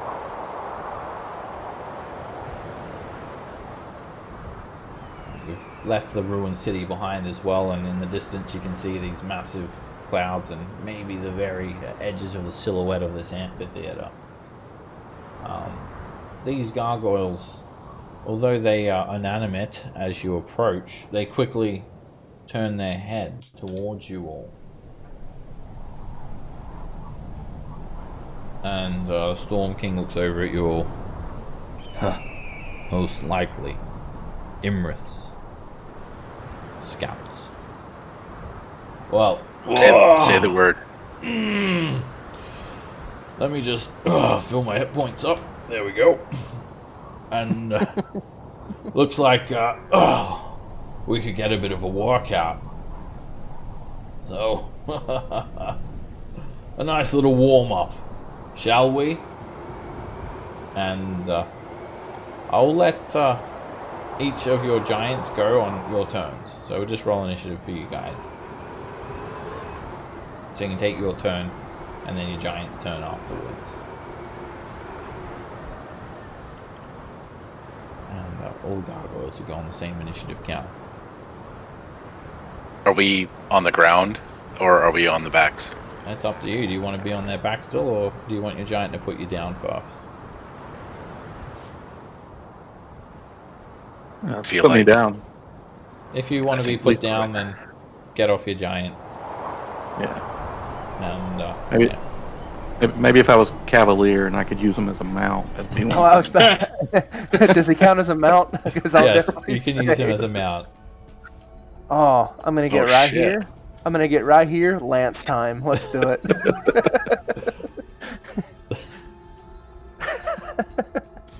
Alright, so yeah, take your turn and then take your giant's turn for this encounter. Alright, Rend.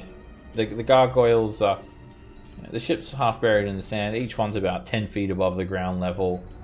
They start to actually take up to the air, hissing, baring their claws. And Rend, you're up first. Alright, I'm just gonna take a couple steps. I'm gonna go ahead and it's my bonus action to actually ignite my flame tongue. And then I'm just gonna hold my regular action. If one of them gets close enough to where I could actually hit it, then I will. Otherwise I'll just No, I'm gonna take the dodge action. That's what I'm gonna do for this turn. Okay. There. So now I take Uther's turn. Yeah. So did they have a sack full of rocks? Yep. Each of them have about 12 rocks they've stocked up. Alright, then let's see here, that's And they're more just like giant shells. Spiky shells. right. So he's gonna move 10 more. Weird moving the. King says, "Save some for me, brother." Alright. No worries, there's plenty to go around. Alright, so this one right here, I'm gonna shoot a rock at him.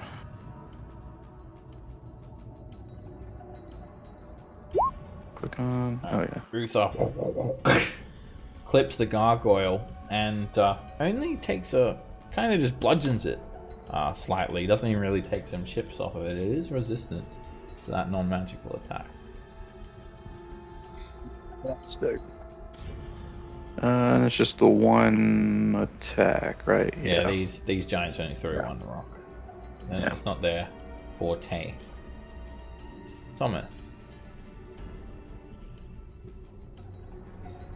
Right. Thomas is gonna step back a bit.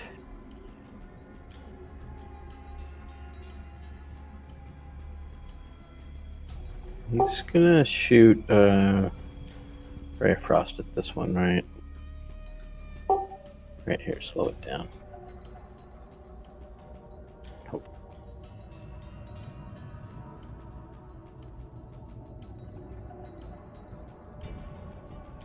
That's a hit. The Ray of Frost slams into the gargoyle's wing and starts to freeze it up. Step a little farther back, and that's it. And now Vasha. She's big enough there's not extra movement to go through the small folk, but No. an extra 5 feet to go through another. Yeah, if it goes by another giant, then it's difficult terrain. Mind there are gargoyles down to the south of you as well. I don't know if you saw them or not. Oh, I didn't actually. Yeah, there's Okay. 10 down here, 10 over to your right. Didn't see that.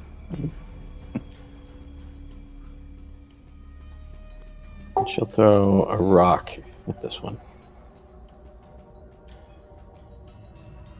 Oh. King says, "Why did you take that rock? They're not supposed to be here.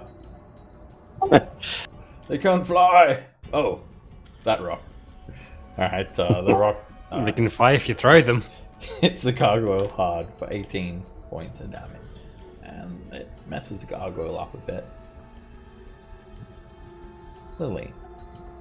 Okay. I guess I'll try what Thomas tried. I'll step forward and I'll try a Ray of Frost as well at that guy. Oh, sorry, which one? I missed the ping. This one at the top of the boat. Yeah.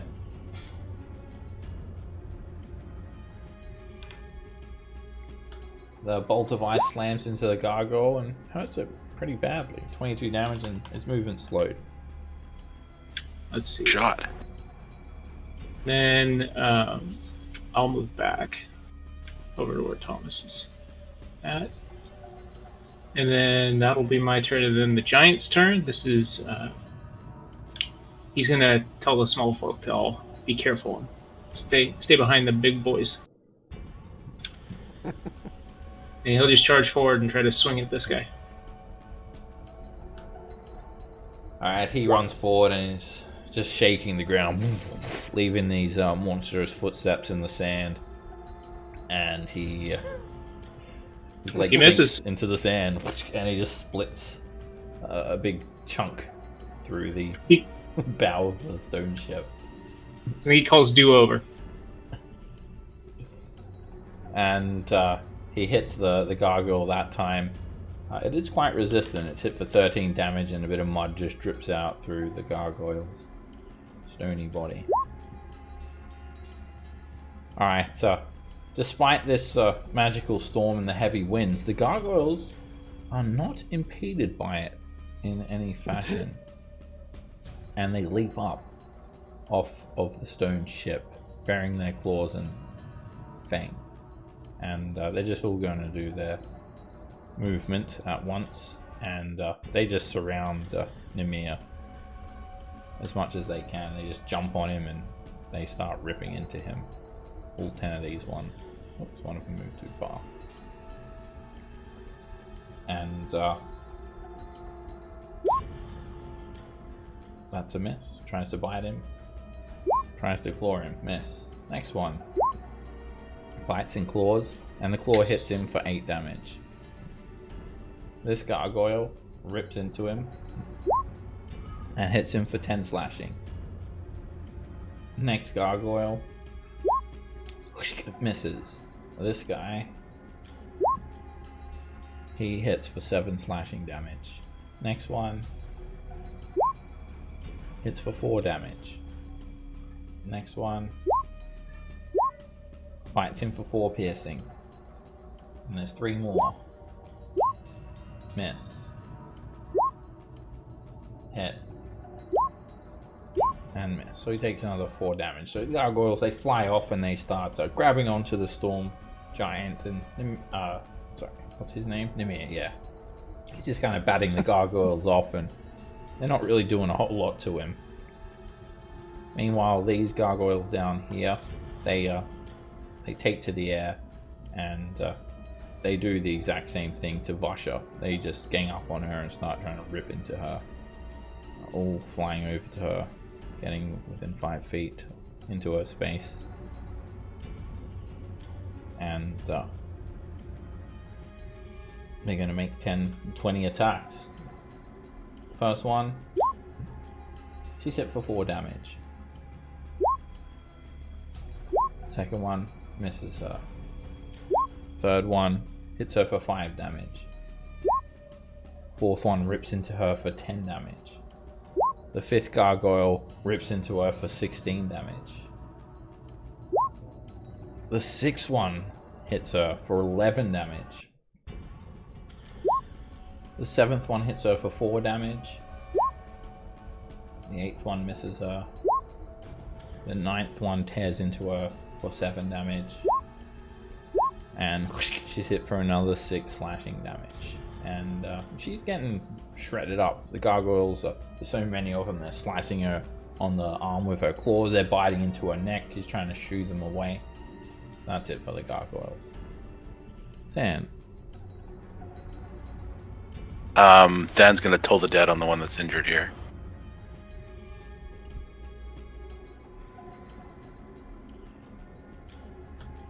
Makes a wisdom save. And it succeeds. Yeah. See. Okay. It gives you a wise look. Yeah, I'd say so. And then bonus action jump. Cast jump on myself. And move back to here. And then Shaldor is going to goes 50 feet.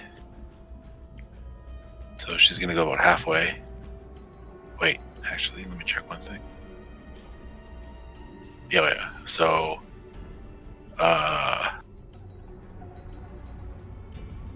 yeah, she'll go about halfway.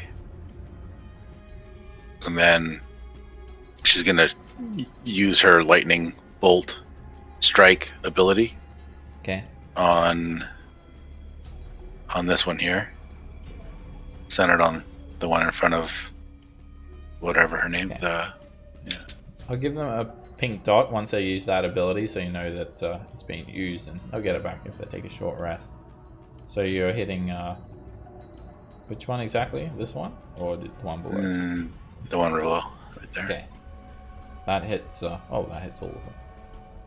All right, you drop a lightning strike down, and you can roll a 12d8. I'll just move her out of the way for a second, because I'm gonna get a big group save. It's just a big lightning bolt slams down. 12d8.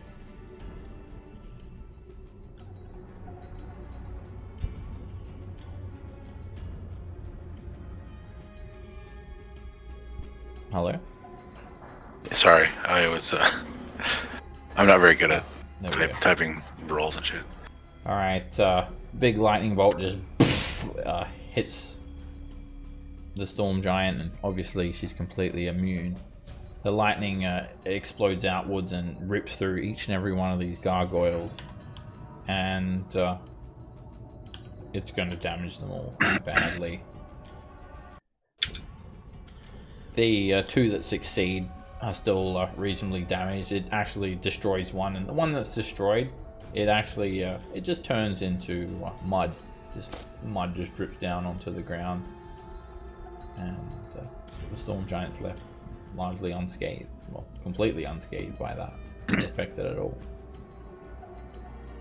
Okay, and that's her action. And I don't think she has anything else she can do. Let's see here.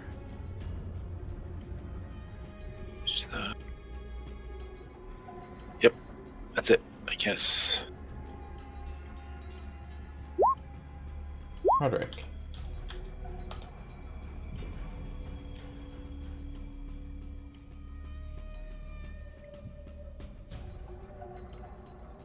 I think you might be muted there, Roderick. That hits. Yep. The Yeah, arrow so smashes into the gargoyle, and just the gargoyle turns into mud and sand and joins the desert. Then the next weak one. Hit. It breaks into pieces. And then I'll pick a weak one again. Just that one there. And that hits. Another gargoyle is reduced to mud and stone. 3 for 3. Destroyed. Yep, that's... Norin. So I'm gonna assume you were kidding about the whole using the giant as a No. mount thing. Yeah, he can use him as okay. a mount. Oh, Electo, he looks down at you and says, I will enjoy this. And, he, lets you perch on his shoulder and puts his head down, and he's happy to charge in. yeah. I'll kind of put my arm around his neck as best I can, with that, and then lower the lance. All right, here we go. Just spur the shit out of him. Yeah. He Take him in. turns around and attacks you when you call him mute. I'm taking back control. You cause him to attack himself with your cavalier thing. Attack Shaldor. Attack the king! You're unkillable on the back of this thing. Even if he wants to attack you, you can make him attack himself. In the name of Claus. Oh wait, it's Advantage. much smaller than my mount, so I Yeah. have advantage. That hits. And King Heckin gets a chuckle out of this as well, as you just break the lance through the gargoyle. The gargoyle's almost destroyed. Okay, let's do that again. You reel back, that hits. And you smash the lance into the gargoyle, but it's still just hanging on. God dang it. One more time. And that hits. With that attack, it splits into the gargoyle. The gargoyle turns to mud. Alright,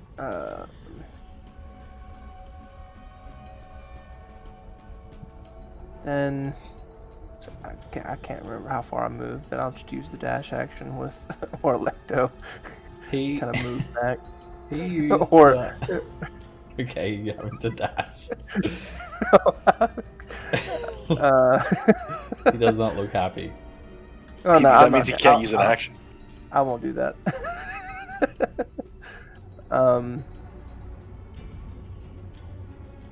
He's I going mean, to throw a okay. rock, and he'll elect to use you as the rock. Okay. Norn will climb down at this point. Lance All right. rock. He can still take actions because he's intelligent. It's only if they're not an intelligent mount, or you particularly choose to control Okay. them. Okay. I wasn't sure They're how like a that. horse or a griffin, but if they're like a dragon or a storm giant, then they still act independently. I wasn't sure how that worked. Okay. Cool. In that case, centered on this gargoyle, Orlecto is gonna call down a lightning strike. Okay. That lightning bolt smashes everything. all the gargoyles, and I'll just move Nimir out of the way for a sec. 45 lightning damage.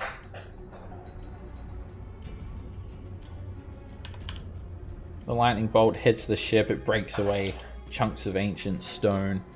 It hits all the gargoyles, and a couple of them manage to escape the full brunt, but the ones that don't, they're ripped apart and they're dripping with mud, almost destroyed. Cool. You just like summon this mighty lightning bolt down to your hand and just lazily throw it down a few feet in front of you, and it just explodes everywhere. Norns is impressive. Wish I could do that. Nara. Nara's just gonna dodge. King Heckin looks down at you. What's the matter? Saving yourself for the real fight? I'm guarding you, King. Ha ha ha ha ha ha ha. You're funny. What does the king do? And he's gonna call down lightning in the same spot. Okay.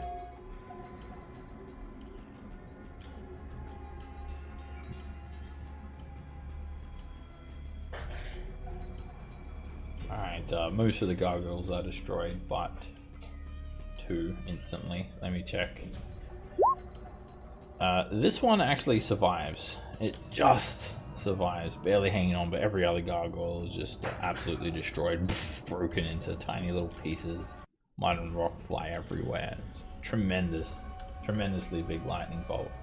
And King Heckin's actually can recharge as well every round. And all the other storm giants see this, and they actually it's not often they get to see King Heckin let loose like this, so they're all a bit humbled by that. Alright, at the start of this round, 2 dragons, blue dragons, burst up from underneath the sand and join initiative. It must be Imrith's children! I'm going to enjoy this, King Heckin says. And we'll take a 10-minute break now before we get into the rest of this battle. Okay. Oh man. I'll see you guys back soon.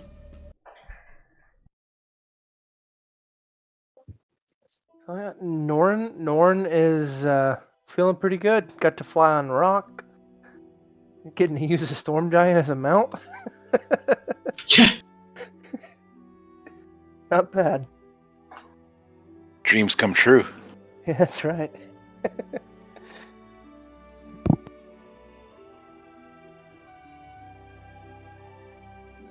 Usually you don't get to use any kind of mount.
I like how the big attacks for the storm giants and the blue dragons was lightning, and they're both immune to it. only ones that get hurt, it's us. Yeah, well, if you look at what happened to the gargoyles, just don't stand too close to the dragons, or too close to each other. So, Sounds like the moral of this story. yeah. Alrighty. So, let's continue. Alright, as you guys have mostly destroyed these gargoyles, these vain and territorial blue dragons, they burst up from the sand. They're recognized by their dramatic frilled ears and massive rigid horns atop their blunt head. And this is not the first blue dragon that you guys have encountered, as you had fought Imrith, their mother, quite a while away.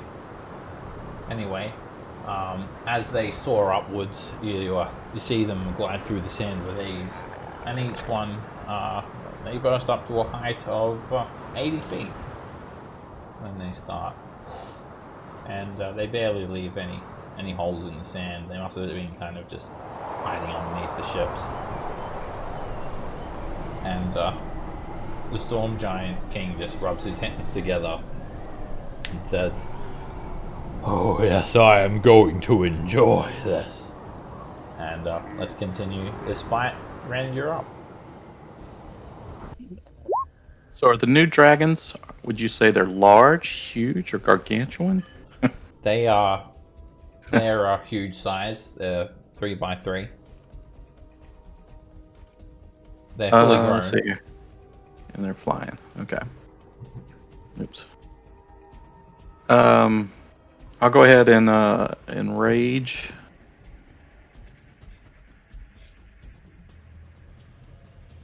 And can't reach them. So 15, 20. Can I reach these guys? Yeah. The gargoyles, yeah, they're within melee reach. Okay. Then yeah, I'll Great Weapon Master and Reckless attack that guy. Hit. You smash the sword through the gargoyle and you destroy it. It melts away.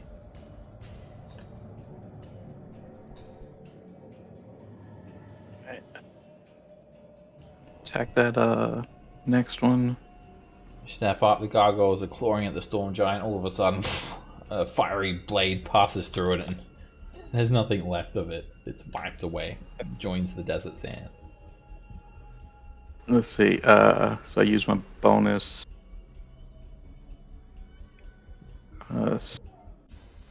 Step back here, and yeah, that'll be it for me. And then for Uther.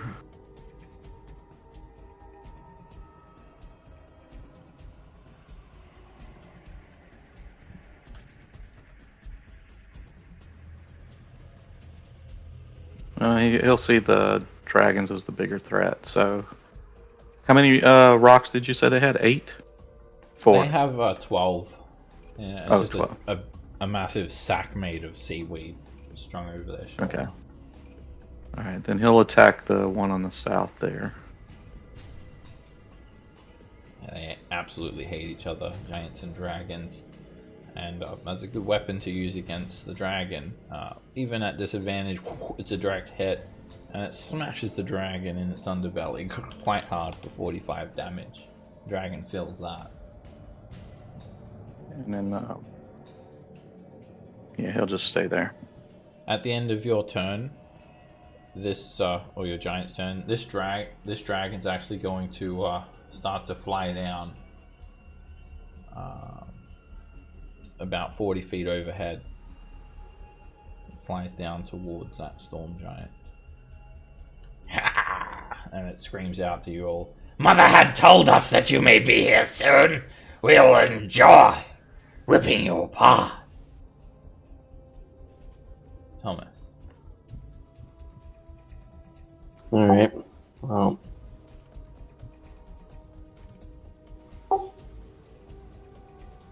This is going to move down a bit. And I'm going to try to acid splash these two gargoyle.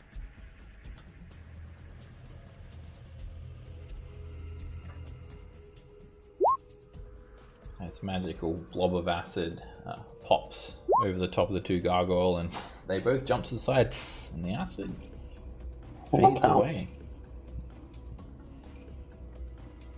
You know, I'm going to quicken another one and do it again.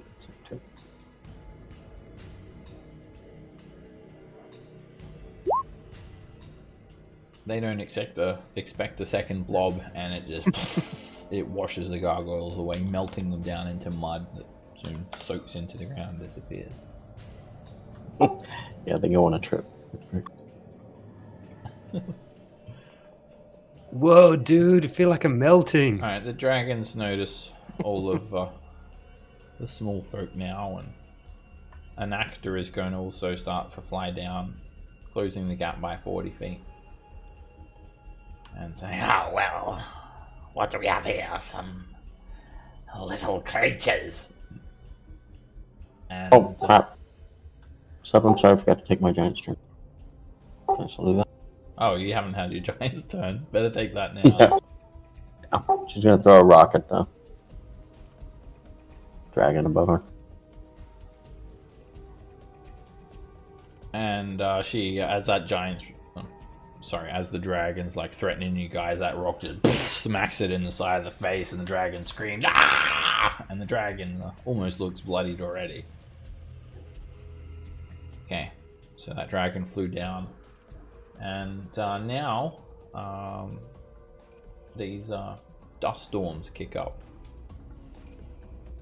One over here, and one over here, and the sand starts swirling up. A giant tornado starts piercing into everyone's eyes. So everyone in that area needs to make a Constitution saving throw. Cloud of sand.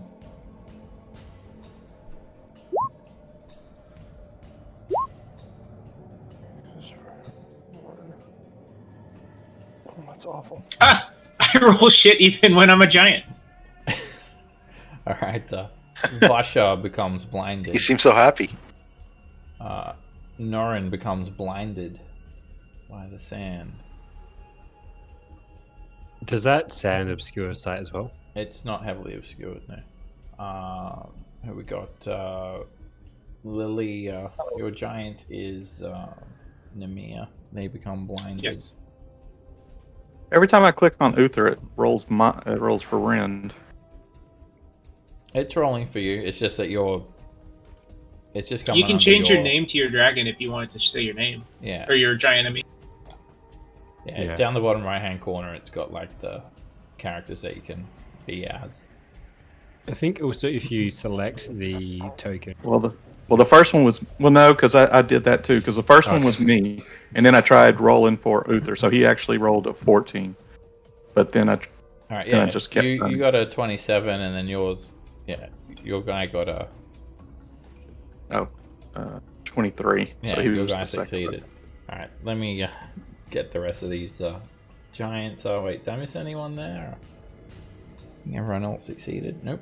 King Hecate becomes blinded. And Orlecto succeeds. And Uthar succeeds. And that's it, right? I didn't miss anyone there. Anyone fail that I missed? The DC is 15. I think everyone got it. Okay.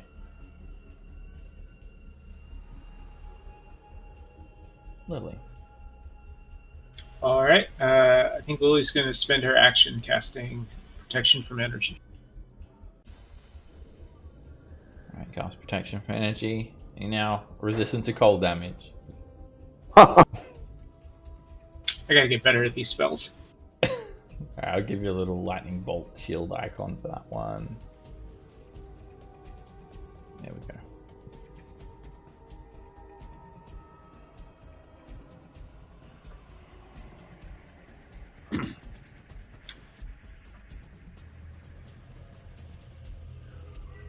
And my giant is blind. I don't think he cares about the gargoyle any longer. So he'll move and provoke the attack. The gargoyle Just gonna head straight south to is get out going of the to cloud. try and just slash a claw into Nemea. That misses. And I'm still blind, right? Even out of the cloud?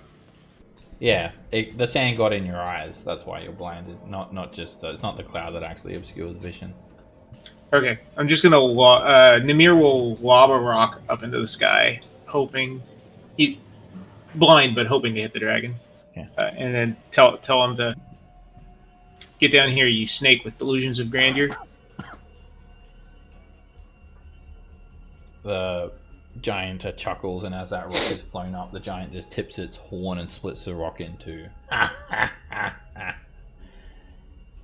Shut your face, you big massive hog with delusions of living! A good one, sister, the other dragon says.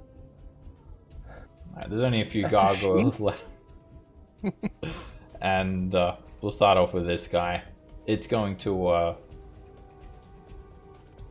chase down Nemea, and it actually provokes from Electo. Yeah, Electo will take a swing at it. And Electo just breaks it into pieces. It doesn't even make it that far. These two gargoyles are going to continue ripping into Vasha. They have advantage because Vasha's blinded. And oh yeah, Nemea also gets you do get to repeat your saving throw for the blind at the end of your turn. Oh, so okay. You can make that one. Vasha is hit for 10 damage, and then the other gargoyle tries to rip into Vasha, and Vasha is hit for another 12. Vasha's looking a little bit beat up now, almost bloody. Yeah. Nemea recovers from that sand in his eyes pretty quickly. Ah, there you are. Okay, dragons are not taking any more legendary actions at the moment.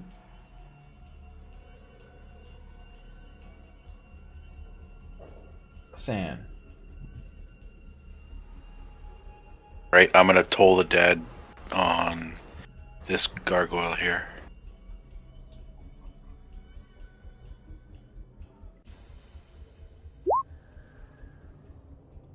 And the necrotic energy causes the gargoyle to break. All these cracks appear in its stony form and mud starts to seep out. It's looking pretty badly damaged.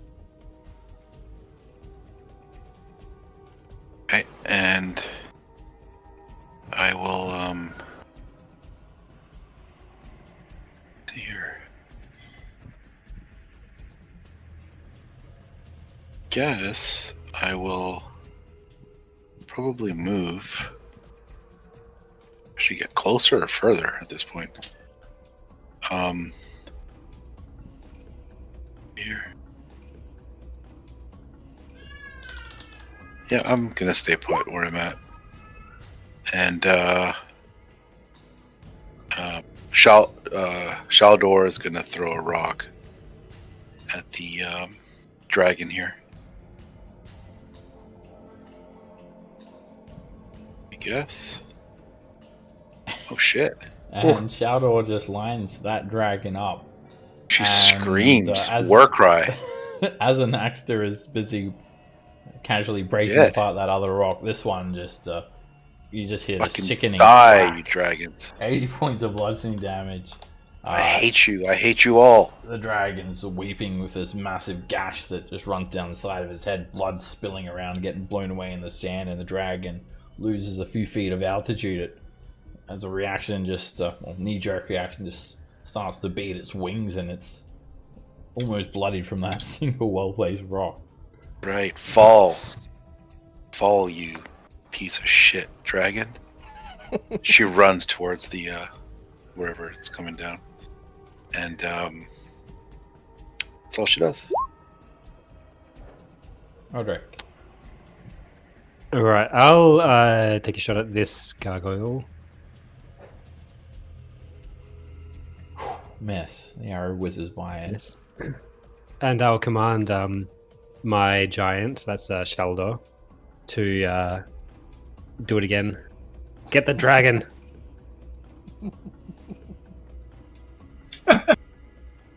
Wait, what? Oh, you're literally doing what you said. Yeah. To who? So, Yeah, it just takes a bonus action. Shaldor can use its Shaldor. reaction to throw a rock. She's gonna throw another rock. And add a Gladly. D8 to the damage. Gladly, little one. Oh, D8. Come on, natural 20. Let's do this shit. And It's close. Almost. it's still a devastating blow, plus an extra d8 damage, so Alright, either one. Roderick rolled first, so 38 damage. And yeah, that rock just smashes the dragon in the neck again, and the dragon Ha! just looks shocked as how hard the That's rock right. hurt. You try to blind me, you bitch? Yeah. Dragon just- Shoulder head. It looks like it was flying down to the giants, but it changes its mind. Coughing and spluttering, it maneuvers itself over here, remaining 40 feet in the air, and just says, "You overgrown bags of meat! We may be outmatched and outnumbered, but your little tiny creatures that accompany you, they will melt under our dragon breath." And Anaxta is going to open its mouth and just unleash its lightning breath. In a line that just continues on for hundreds of feet, just cutting through the sand, turning sand into glass, and just ripping through Roderick and Than's space. Each of you make a dexterity save for the dragon's lightning breath. Just keeps on going as well, and just rips up everything in its path. Hits the rocks. 1 mile away. It hurts. Both of you take 73 points of Jesus. lightning damage. It was a devastating Man. breath weapon. The dragon is furious. And then keeps on screeching. And you absorb elements. You use your react. Oh no, that didn't take your reaction. that was from something before. You absorb it down to 36 points of damage. And the dragon then is still screaming, and it's not done yet. It's going to swoop down to a height of 10 feet above Lily. "And I'm going to crush you as well!" it swears. As this massive dragon hovers above you, it ends its turn there.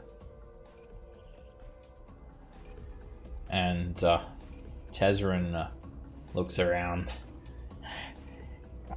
"Good call, sister. Melt the little ones!" And the dragon's going to line up a breath weapon as well.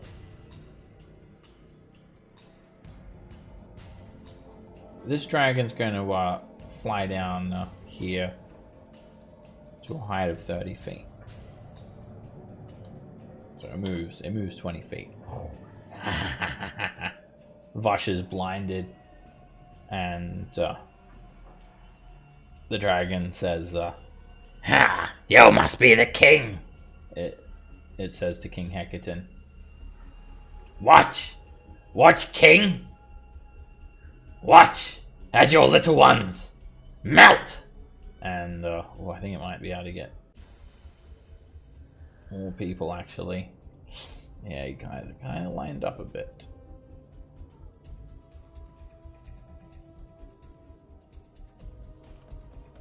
The dragon unleashes its breath weapon in an angled line like that. It hits Vasha, which doesn't do anything, and then hits Ren, Nara, and Roderick.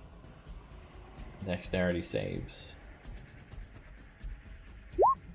Alright, Roderick, you actually managed to jump out of the way, and you take 16 points of lightning damage. Nara, you managed to avoid taking the full brunt as well, and you take 32 points of lightning damage. I'll reaction my shield mastery. You actually just deflect it up into Roderick's face instead. And Ah! Sorry, Roderick. and then Rend, you know what's what. The moment that you realize that the dragon's about to do its breath weapon is when it opens its mouth and lightning starts to come out. That's your danger sense kicking in. And you avoid the full brunt, taking 16 lightning damage. The dragon, this cowardly, outmatched dragon, it then looks around and it looks like they're going to play dirty. It then swoops down next to Thomas like this. It reels up on its hind legs and like hisses at you, Thomas. And now I'm going to crush you! It screams. And dragon's going to end its turn there. Both of them just unleashing their breath weapon straight away, but you can tell that these dragons are quite reckless as well. Most dragons will fly off until their breath weapon recharges or something, but these ones are just angry. Norin. Or Electo, I can hear a stupid dragon that way. Use him. Get over here. I'm blinded, so these will be a disadvantage, unfortunately. Lance. Hit. Lance. And you actually pierce the lance straight into the dragon, getting in between its scales, and you feel the cold lick of blood spray against you. Alright, second one. And it's a miss. The lance actually just reflects off the dragon's scales with a 17. I have to tell you, not being able to see is not very great. And that hits 21. As Olecto just says, "Let me try this." He actually just picks you up and holds you like a weapon and pokes you into the dragon, holding the lance. So that hits. Well, I'm blinded right now. But you have the mounted combatant, so it's like cancels out. It's only if what I'm attacking is smaller than my mount. Oh yes. Okay. That doesn't work very well. What Electro tries then. He just swings him through the air, missing. Oh, put me back. Put me back. Puts you back on his shoulder. Just puts more sand in your face. Shit. I'm gonna roll a con save. It's exactly what happens. I just go get more sand in my eyes. Kicks you off in the sandstorm again. Damn it. Let's see. And I'm going to. Well, I say that's going to be my turn, and then Orlecto's turn. He's gonna swing at this guy with his greatsword. And Orlecto does not hesitate, takes the whalebone greatsword and just rips it through the side of the dragon for 31 damage. And second attack. And the dragon screams as it's almost disemboweled. A grievous wound rips through the dragon's side, and the dragon's on the brink of death. And just screams, "Ah! Brother! I am hurt!" "Not my problem, sister!" the other dragon calls out. And that will be Orlecto's turn. At the end of Olecto's turn, both dragons take legendary actions. And Shezrin is going to whip its tail at Thomas. Over here. The tail sweeps into you for 17 bludgeoning damage. And Anaxta turns around and is going to beat its wings. And Lily and Norin and Orlecto each need to make a dexterity saving throw because it kicks up quite a powerful force of wind and sand. Does that knock me off of Orlecto? Lily, you're hit for 15 bludgeoning damage and knocked prone. Orlecto is hit for 15 bludgeoning damage and knocked prone. And because your mount is knocked prone, Norin, that means you get a second dexterity save to stay on Olecto's back. Okay. I'll have advantage on this. Okay. Alright, you mean on his back, and then you're hit for 15 bludgeoning damage and knocked prone, and then you need another dex save to stay on his back. I think the DC is only like 10 though, so there's not much chance of you really Well, my first dex save was the 2. Like that was when the wing happened. I don't know which dex save would come first. 2 was for the wing, and then yeah, if you're knocked prone on a mount, you have to make a dex save to stay on, and if your mount is knocked prone, you also have to make a dex save to stay on. So Okay. this one's for when you got knocked prone now. Okay. Okay. Yeah, either way, it's just to stay on the giant. DC 10. Right. Okay. I'll roll again. And you remain on Olecto's back. And then the dragon pushes up. That does provoke from Lily and flies up to a height of 50 feet.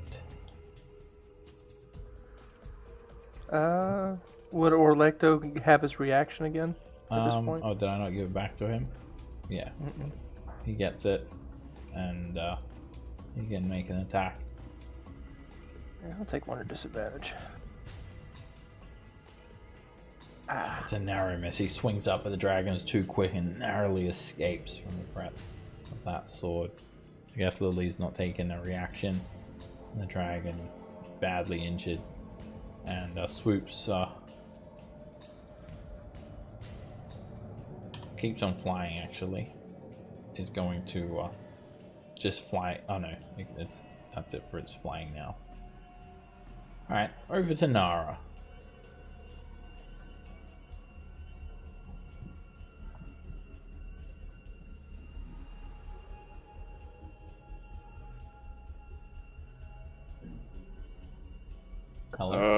How high is this dragon? This dragon's on the ground.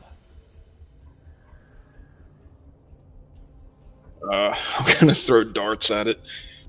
Nice. Nice. Norn nods in approval of what he can't see. All right, you can draw one dart and throw it, but it is you can only draw one weapon per turn. You throw the dart, and it almost hits the dragon, but I mean it hits its scales, and the dart bounces to the ground. Yeah, but it was scared, right? The dragon looks down at you and says, "Oh, I'm shaking. You'll make a fine statue. I may even leave you alive long enough to see Mother's might." Alright, that's it for Nara.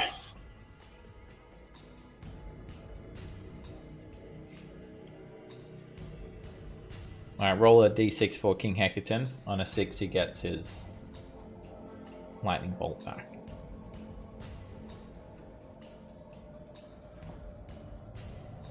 Is it a 6 or 5 or 6? 5 or 6. He gets his lightning bolt back.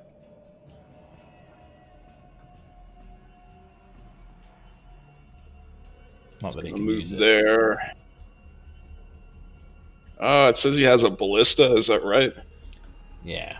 He So you're pulls out doing a this crossbow? ballista and pats it. He says, "Ha ha ha, little memento." Yeah, he still had it in his hand when he teleported. That's the one off the Morkor. He ripped it off the Morkor and he used it as a crossbow. Or actually he's in range for his chain, so he's gonna make 2 chain attacks on the dragon. Where he heard the dragon's voice. He's actually equipped with a great sword now. He's not waiting to my battle bad. with those broken chains. Let me update his attack there for you. It's because a great sword is huge size, it does 3 times the damage, so it's 66. Let me fix that up. There we go. His great sword is slashing damage as well. Alright, does he just get 1 attack with it? He gets 2. He has 2 attacks. Alright, so he's gonna make 2 attacks on the dragon. And even with him not being able to see, he still plants that greatsword firmly into the dragon's side. Ah! The dragon screams in pain. He swings again, but the dragon's just quick enough to duck underneath that attack. At the end of King Hecaton's turn, he can roll a con save for his blind. He's not running it anymore. And both dragons take legendary actions. Anaxta just continues... oh no, Anaxta can't do anything. So Anaxta just stays there, up here. And Shazarin is going to flick its tail at King Hecaton. Try and slap the king over the face with its tail. His AC should be 18 as well. He's wearing golden full plate, so he is good. Miss. Rend, you're up. Charge the dragon. Tell him to stay away from Hootie Hoo. And reckless attacking. Miss. Yeah. Miss. Wow. The dragon is quick and interposes its hard scales. Intimidating me. Yeah, that's it for Rend. And then Uther, he's gonna move up here. Let's see, is he? Yeah, and then he's gonna throw a rock at that northern dragon. And the dragon looks like it's probably about to escape now, but as it's flying away, it turns its head. It sees this enormous mussel shell. It's like a spear coming towards it. Now! And it just sticks through the side of the dragon's neck. You watch as the dragon spirals downward with a little funnel of blood before it hits the sand, creating a crater and launches sand up into the air. Meanwhile, Shazarin is going to see Thomas about to act and is going to tail slap Thomas using a legendary action. Down! He fears my sling. Miss. And now you're gonna get it and pull out my sling, and then tired of him hitting, so I'll put it off to the southwest so it only hits him, but I'm gonna synaptic static the dragon. Okay.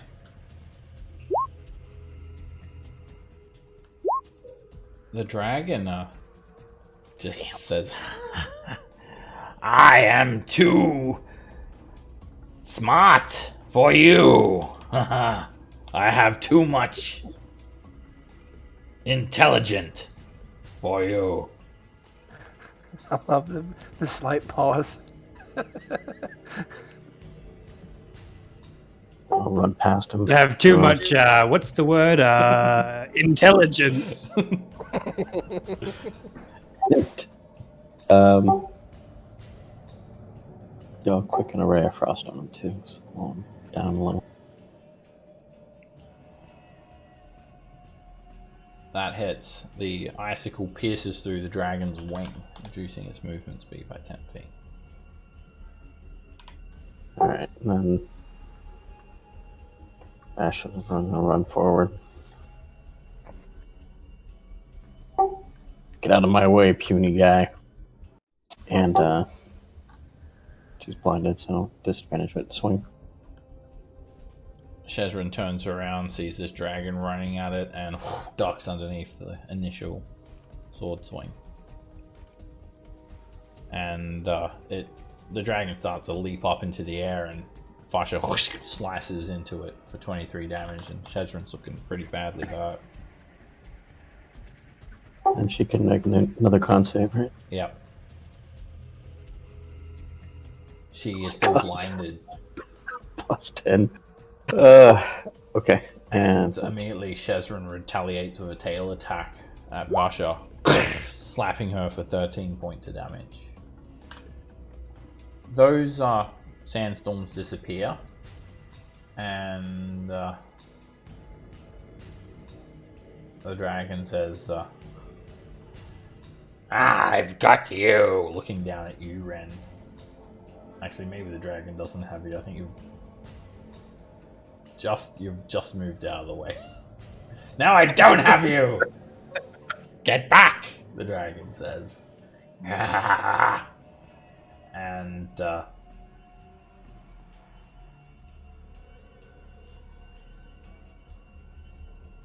it just gets angry at the gargoyles. You're useless! Useless! Useless! And the already injured gargoyle just has a lightning bolt cutting through it. A lightning bolt goes from this ship all the way to this ship in a 5-foot line. It hits the gargoyle. It's not a massive lightning bolt though. But yeah, he takes his aggression out on the gargoyle and just pulverizes it, pops it into pieces. And then there's just like this crackling cord of lightning now that is forming between the two ships. And it goes away. It doesn't persist. Alright, Lily, you can use half your movement speed to stand up. I'd like to do that, please. I'm going to stumble forward, and it's probably not a good time for a fireball. So we'll Ding Dong Doom instead against the dragon. Alright, you He'll hit it. fail. Yeah. I don't even need to roll. The dragon's gonna make a wisdom save, and it'll burn a legendary resistance to succeed that. All right. That's about all Lily has in her bag. But Namir will go charging forward, and can't get anywhere. He'll chuck a rock. He throws the rock, and the dragon's just quick enough to beat its wings, and the rock misses its head by about a foot. He yells, "I'm coming for you!" Alright, this one gargoyle that it remains, it just flies off. Starts flying off towards the amphitheater, which is kind of like northeast of this area. Makes it there in that space. And Don't worry, I'll get him. You got 600 feet to shoot him. I will toll the dead on the dragon. This goes. Look, I would suggest doing better than I did. Okay, I'll try. the dragon will burn a legendary resistance to succeed that saving throw. Alright. Shaldor's gonna come screaming in. What's she gonna do?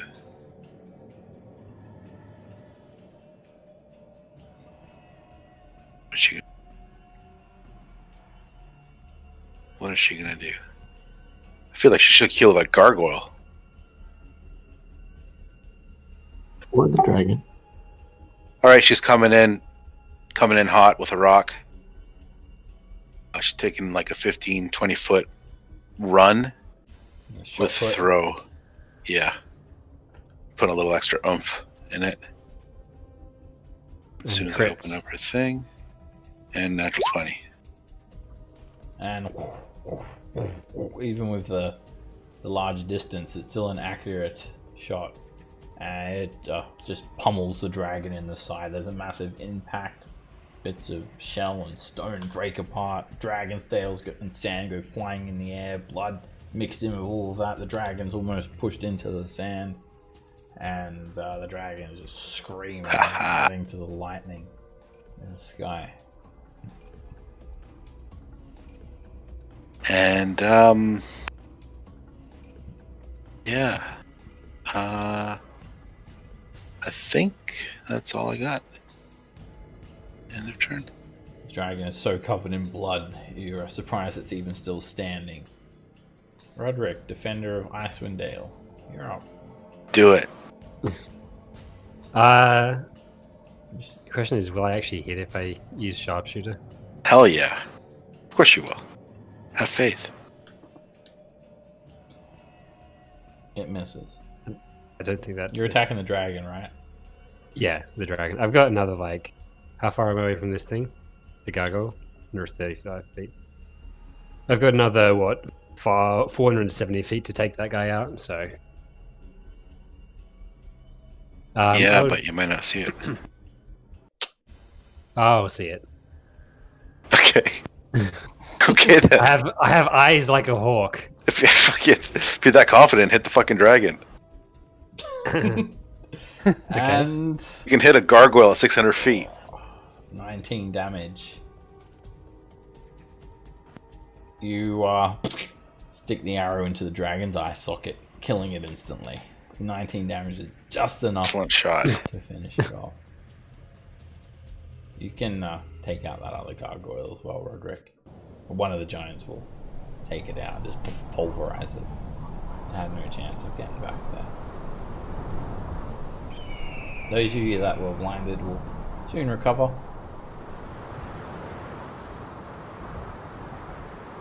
So, lightning hurts. That's my concluding thought. I suggest that we take refuge in what's left of these ships and take a quick rest before we continue. The lightning bolt ships? I mean... Yep. Those ones. Yeah. The ones that shoot lightning from one to another, somehow? They were made by dwarves. I mean, that was a product of the dragons. But Oh, it was? Oh, okay. the dragons are dead. We hope. The king says, Yeah. ha ha ha ha, and he slaps Than over the shoulder. Killing him Wait, instantly. no, wait. He's gonna make an athletics check. Make an acrobatics or athletics check to get slapped over the shoulder by the king, Than. And you remain standing. He almost like takes your head off though. Ha ha! You took that lightning breath like a champion. How I roll? Right in the face. You know, Imrith, from what I heard, she's much bigger, has a much more powerful breath. Oh, we've seen it. We've seen it. You fight like giant small folk. But can you fight with giants? To fight with us, you must become giant. That would be nice. Your second wind, everyone. I'll allow time for a short rest. 30 minutes, sound good? Thank you, King. 60. Can we double that? 60? Why that number in particular? It just makes us feel a little more hale. I don't know. Us small folk, we need 60 minutes to get a nice rest in. 60 minutes then. Would you consider that a short rest? Indeed, we would. Yep. Get your second win.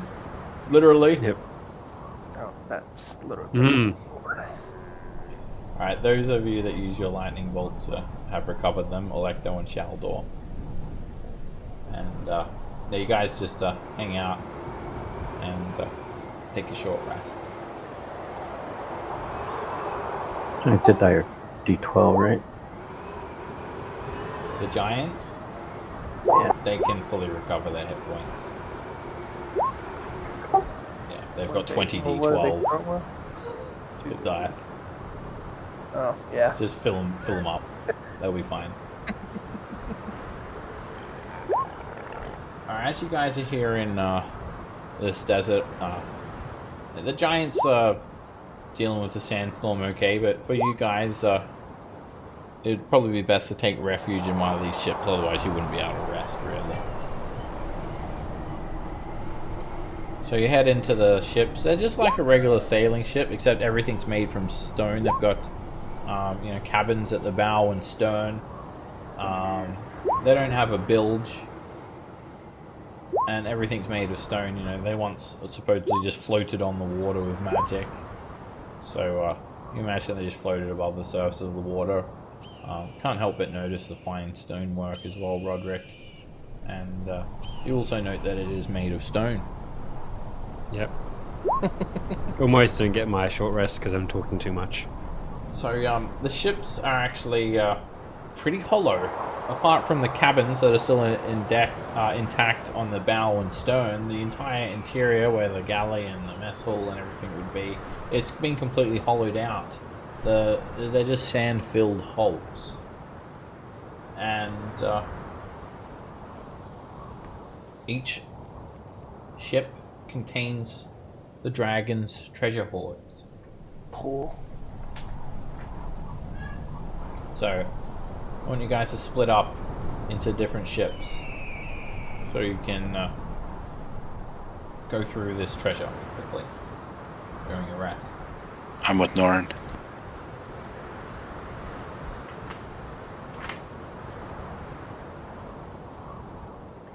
Okay, we're going to find out what's in these ships.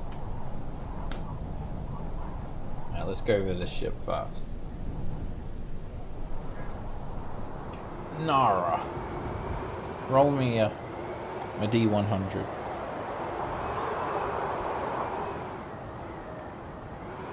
$42. Thomas, roll me 3d6.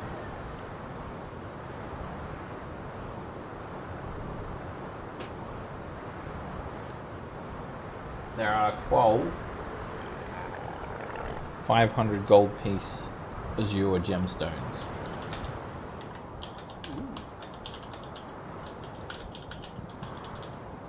Very fine gemstones.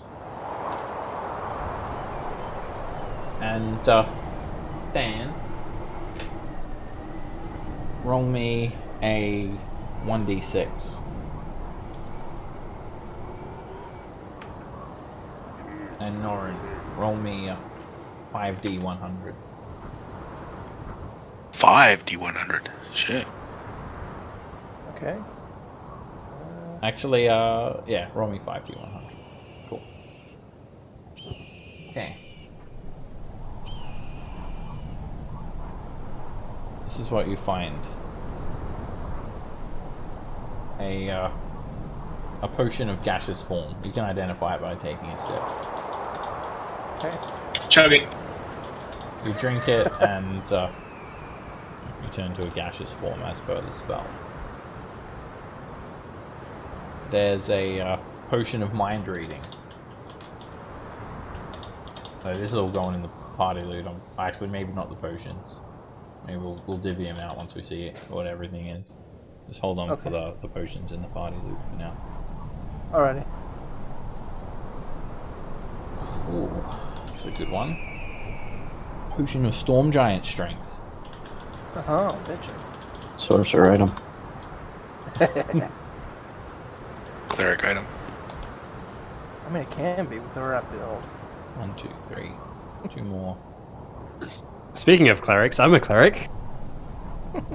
Hush you, you're not here. Yell across the... There's a spell scroll. Norn immediately hands it to somebody else because he can't read it. And a magic item.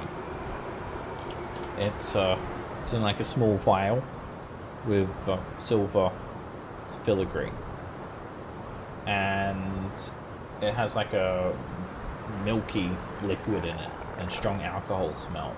It will need to be identified. You can identify it, say, because you're taking a short rest. It's universal solvent. It can dissolve any adhesive, including sovereign glue. Ooh, that might actually come in useful someday.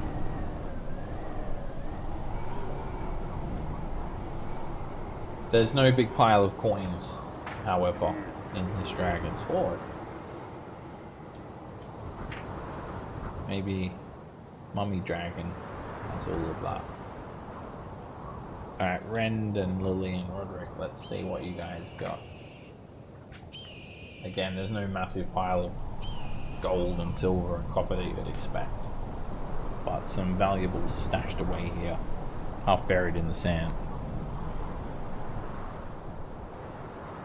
Rend, roll me a D100. D100. 30. And Roderick, roll me a 2d4.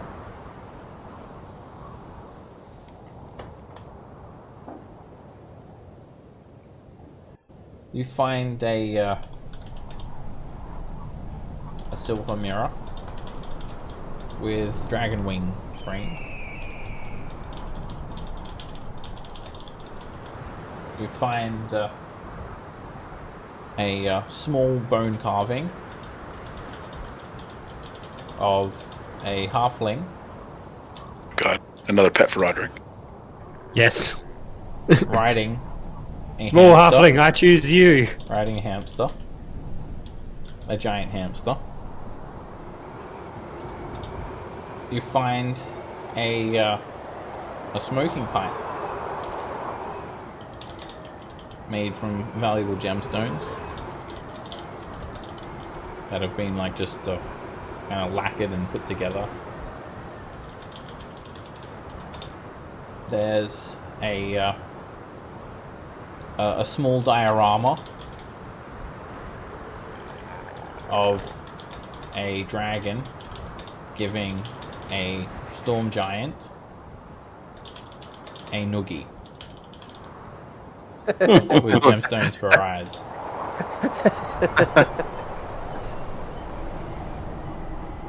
The hamster a space hamster? Maybe. Giant miniature. There is a picture. It's a painting of a gnome with tentacles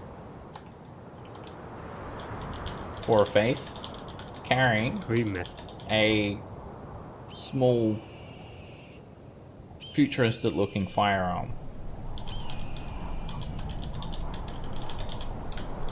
And there is a naked picture, another photo, naked painting From the porn stash.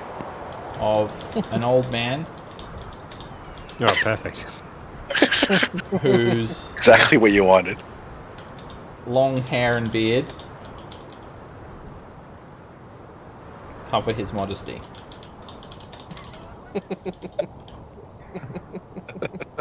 So much stuff. And they're each worth 250 gold pieces. That was far too much detail for a fucking statue. Okay. I'm putting all that in the party loot. Every word. Every uncomfortable word.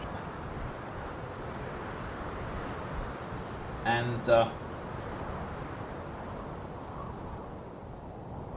roll us a 1d4, please, Lily.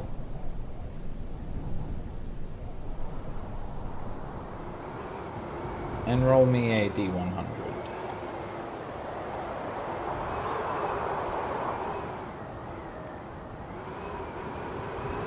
You find another small vial. It's very similar to the universal solvent. It's the opposite. It's sovereign glue, Hey. which you identify. Like I said, I Are we haven't about tried to it test that yet. theory? That yet is coming up. It's a viscous, milky white substance that can form a permanent adhesive bond between any two objects. And Object. has to be coated inside. Like the jar has to be coated with oil of slipperiness. It contains 1d6 plus 1 ounces, so go ahead and roll 1d6 plus 1, Lily. It's got it's a Nice. full 7 ounces. Now I roll a good die. Got lots of glue. Don't smoke it all at once. So, they go hand in hand, the glue and the sulfur. Well, actually, they don't, because if you put them hand in hand, then they cancel each other out. But you've got these items. Anyone interested in them? Can anybody Maybe. read the spell scroll? Chiz. Have Lily take a look at it. The spell Yeah, scroll is a very high level spell scroll and will require Arcana check. Okay, I'll try that. Is it a cleric spell? It's not. It's an arcane. Arcane spell. Garbage. Heresy. It's an 8th level spell of Incendiary Cloud. Okay. Nice. It creates a 20-foot radius cloud of smoke shot through white-hot embers in a 20-foot radius sphere. It spreads around corners and it's heavily obscured. It lasts for the duration, which is a minute. And when it appears, creatures inside have to make a dex save or take 10d8 fire damage. They also have to make the save if they enter the spell or end their turn there, and it moves 10 feet directly away from you in a direction that you choose at the start of each of your turn. Oh, that's cool. It's like a It's a great spell. So constant fireball. So who can, is that? It's I think it's a Lillian wizard or sorcerer. Yeah. You call I Lily. feel like fire is right up Thomas's alley. Fire. Fire. Love to take that. But can he read? Burn. Okay, that goes to Thomas. Who's interested in the glue and the solvent? I mean, I'm interested in it, but I don't know what I'm going to do with it. I mean, I think I already. I don't know if I proposed what trust it with Roderick. It's already attached. It's already Roderick's already attached it. Got it stuck to his hand or something. He's used an ounce to glue it to himself. Yep. you- So Roger. I wonder if my beard counts as an object. Well, that solves that. I mean, I'm happy to let Roderick hold on to it. I mean, I don't know what we're gonna use him for either. I could glue the lions together and then throw them at someone and have like a combo lion. They come out like conjoined. What have you If I done? get a to third us? one, I can make a Cerberus. Centipede lion. Ugh. Right, King Hecate slaps his hands together loudly. Line up! We're moving out! He yells, gets everyone into order. Oh, who wants the potion of storm giant strength? I don't think the other two are. Oh yeah, huge actually, things, the potions. But, Potion. We'll go through one at a time. Firstly, there's the potion of gaseous form. What does that do? Thomas has one already. It Just makes you to gas? Yeah, it turns you into a gas. I'll post it. Thomas already got one, so it should be in his folder there. Oh no, hang on, the potions are in a different one. It gives you the effects of a gaseous form spell, which does this. It basically turns you into a gas. It's good for like slipping through cracks. It's not really an escape thing though, unless you can escape through cracks. it's more of a infiltration tactic. Yeah. Again, You could Awesome. do it while concentrating on a spell. a door or something.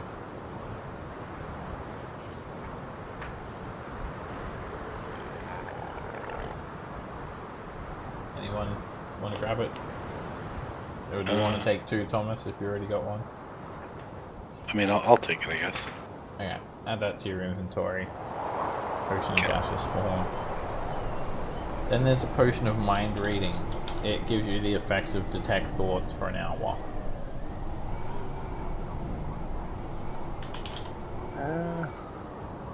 Good for Thomas is like, detect thoughts? if you want to. Definitely going to be useful. Could be good for interrogation. Yeah, if you want to Except he wants it. interrogate someone or just see what's on someone's mind. You can vicariously experience your own synaptic static. Well, it could be good to help persuade somebody or intimidate them if you know their theories or what they're thinking about. Potion of Yeah, mind so- reading. This is what it I'll does. say I'd say that should go to Thomas too. Then he's our face. Okay. Alright, add that to your inventory, Thomas. And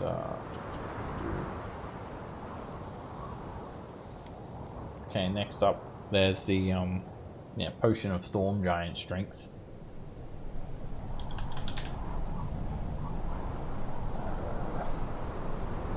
Rand, you said you already had one? I already have one, yeah. So Nara or Norin. Yeah, go for it, Norin. Get that one. Alright, I'd be down for that. Add that to your inventory. King Hectorton says, line up!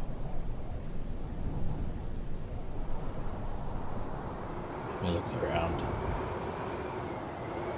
Line up! He says again loudly and does his thunderous stomp. Alright, shit. What the fuck is this? That's not a line! What is this? Get in a straight line, there's another dragon coming. Where are we supposed to line up? Why are you upside down, Uthor? Just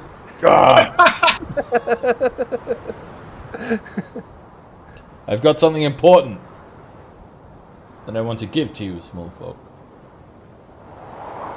Oh, thank you. Oh, really? What is it?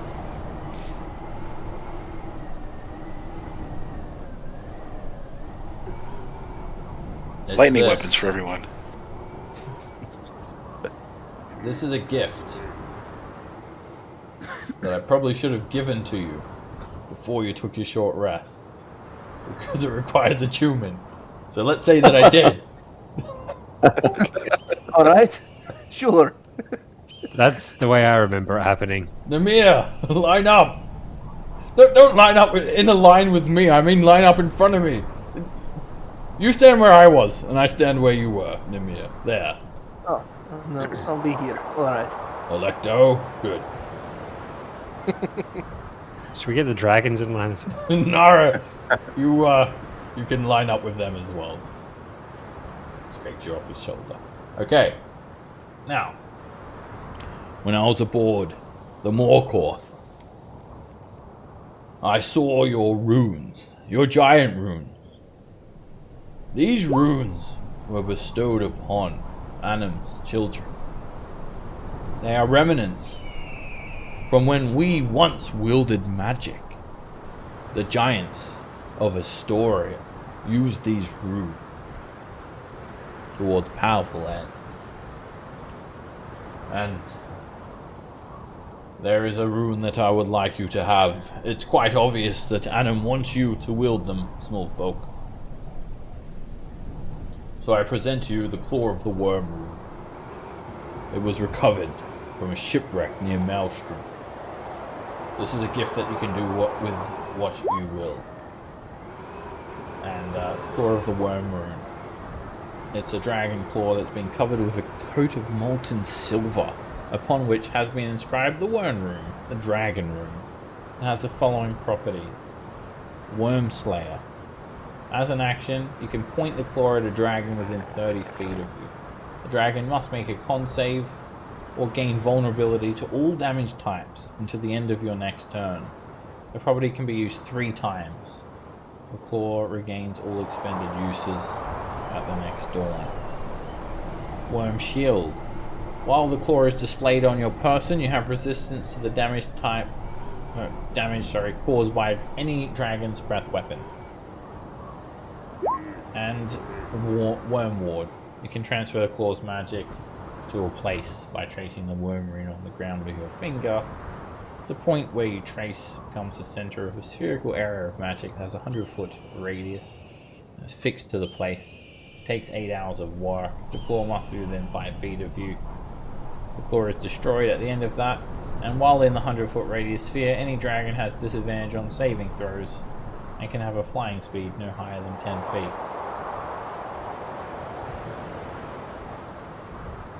Wow. I guess the our enemy to just let us take a long rest at her lair, and someone can take 8 hours to transfer it. You mean like approach Imrith and be like, "Hail, hello, adventurer." Exactly. Hail, friend. We would like to take a rest here. Is that okay? I can swap out my my rune if nobody else wants to. I think my rune's kind of useless right now during these fights. Do you have like protection from Which one is cold? yours? No, I don't have protection from cold. That's what I had. That's why I swapped it out. Oh, you're swapping yours out? No, I already. No, go ahead. That's fine. Okay. Alright. It might come in handy with the no higher than 10 feet thing, right? Come in handy, I get it.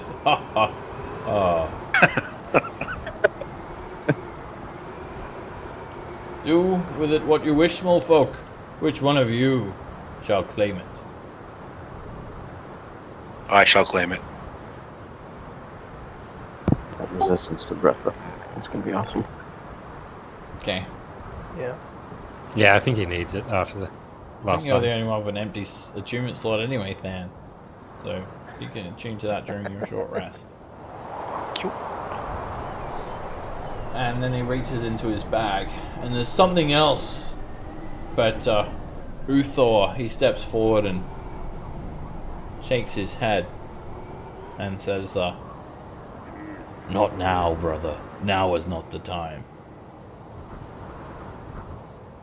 They have not yet proven themselves." He looks around at everyone. "You're right. Now is not the time. We shall wait."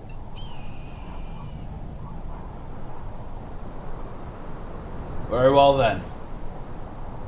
This will be our last march onto Imrith's domain. Now there's thinking, Roderick. What the hell? As I said, to fight with giants, you must become giants. And each one of you holds the might of a giant. Pretty much. Yep. All right. Some sure. of you are just hill giants, but you know. I'm just a miniature giant. Whatever you say. All right. Are you ready, small folk? When we're out there on the battlefield, there'll be no turning back. Seb, I shouldn't be attuned to the copy of the badge, by the way. Are you going to change the badge? No, I should have the ring of jumping. I'd never let go of that. Okay. It's been a defining character trait for you.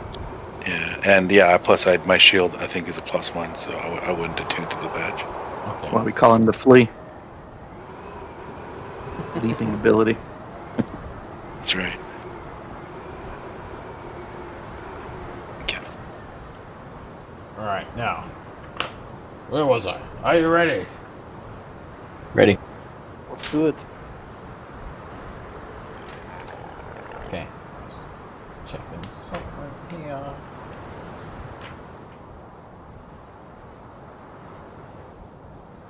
Okay.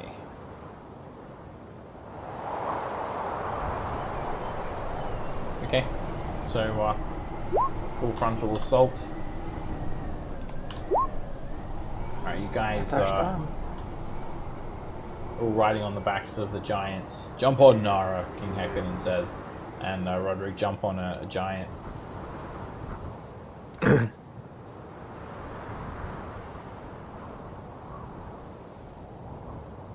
Considering how well we worked together last time, I think Charlotte was the one for me.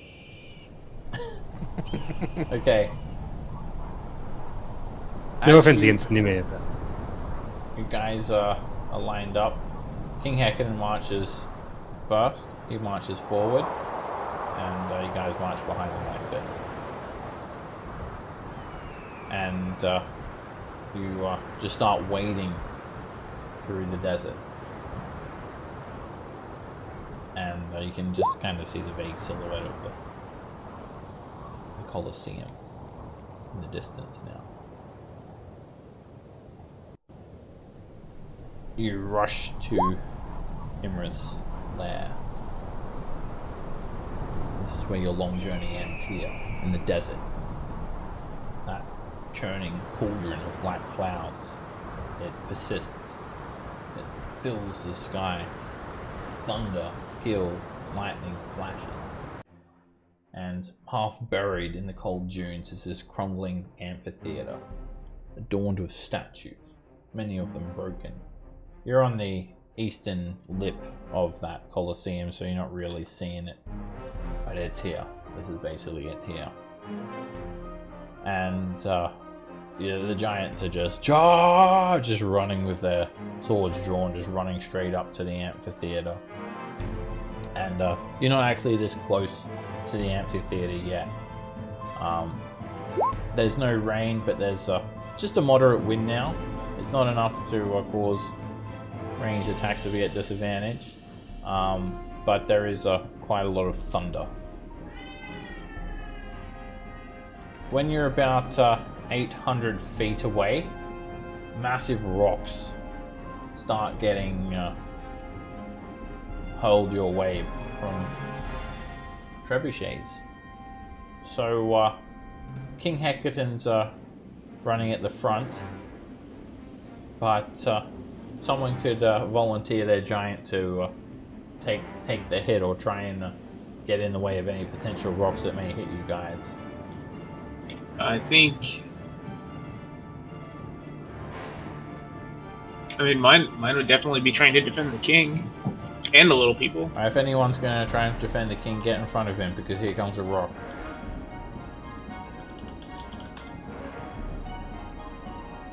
Alright, you guys are currently 800 feet away when this happens, and using the giant's speed, it'll take you 8 rounds to get into the vicinity of the Colosseum. So first rock's at disadvantage. Here it comes. It's just flung towards Nemea. Trebuchet. And roll again. So they're just coming from these massive trebuchets. And there's 2. First rock misses Nemea. And here comes the second rock. Disadvantage. That misses.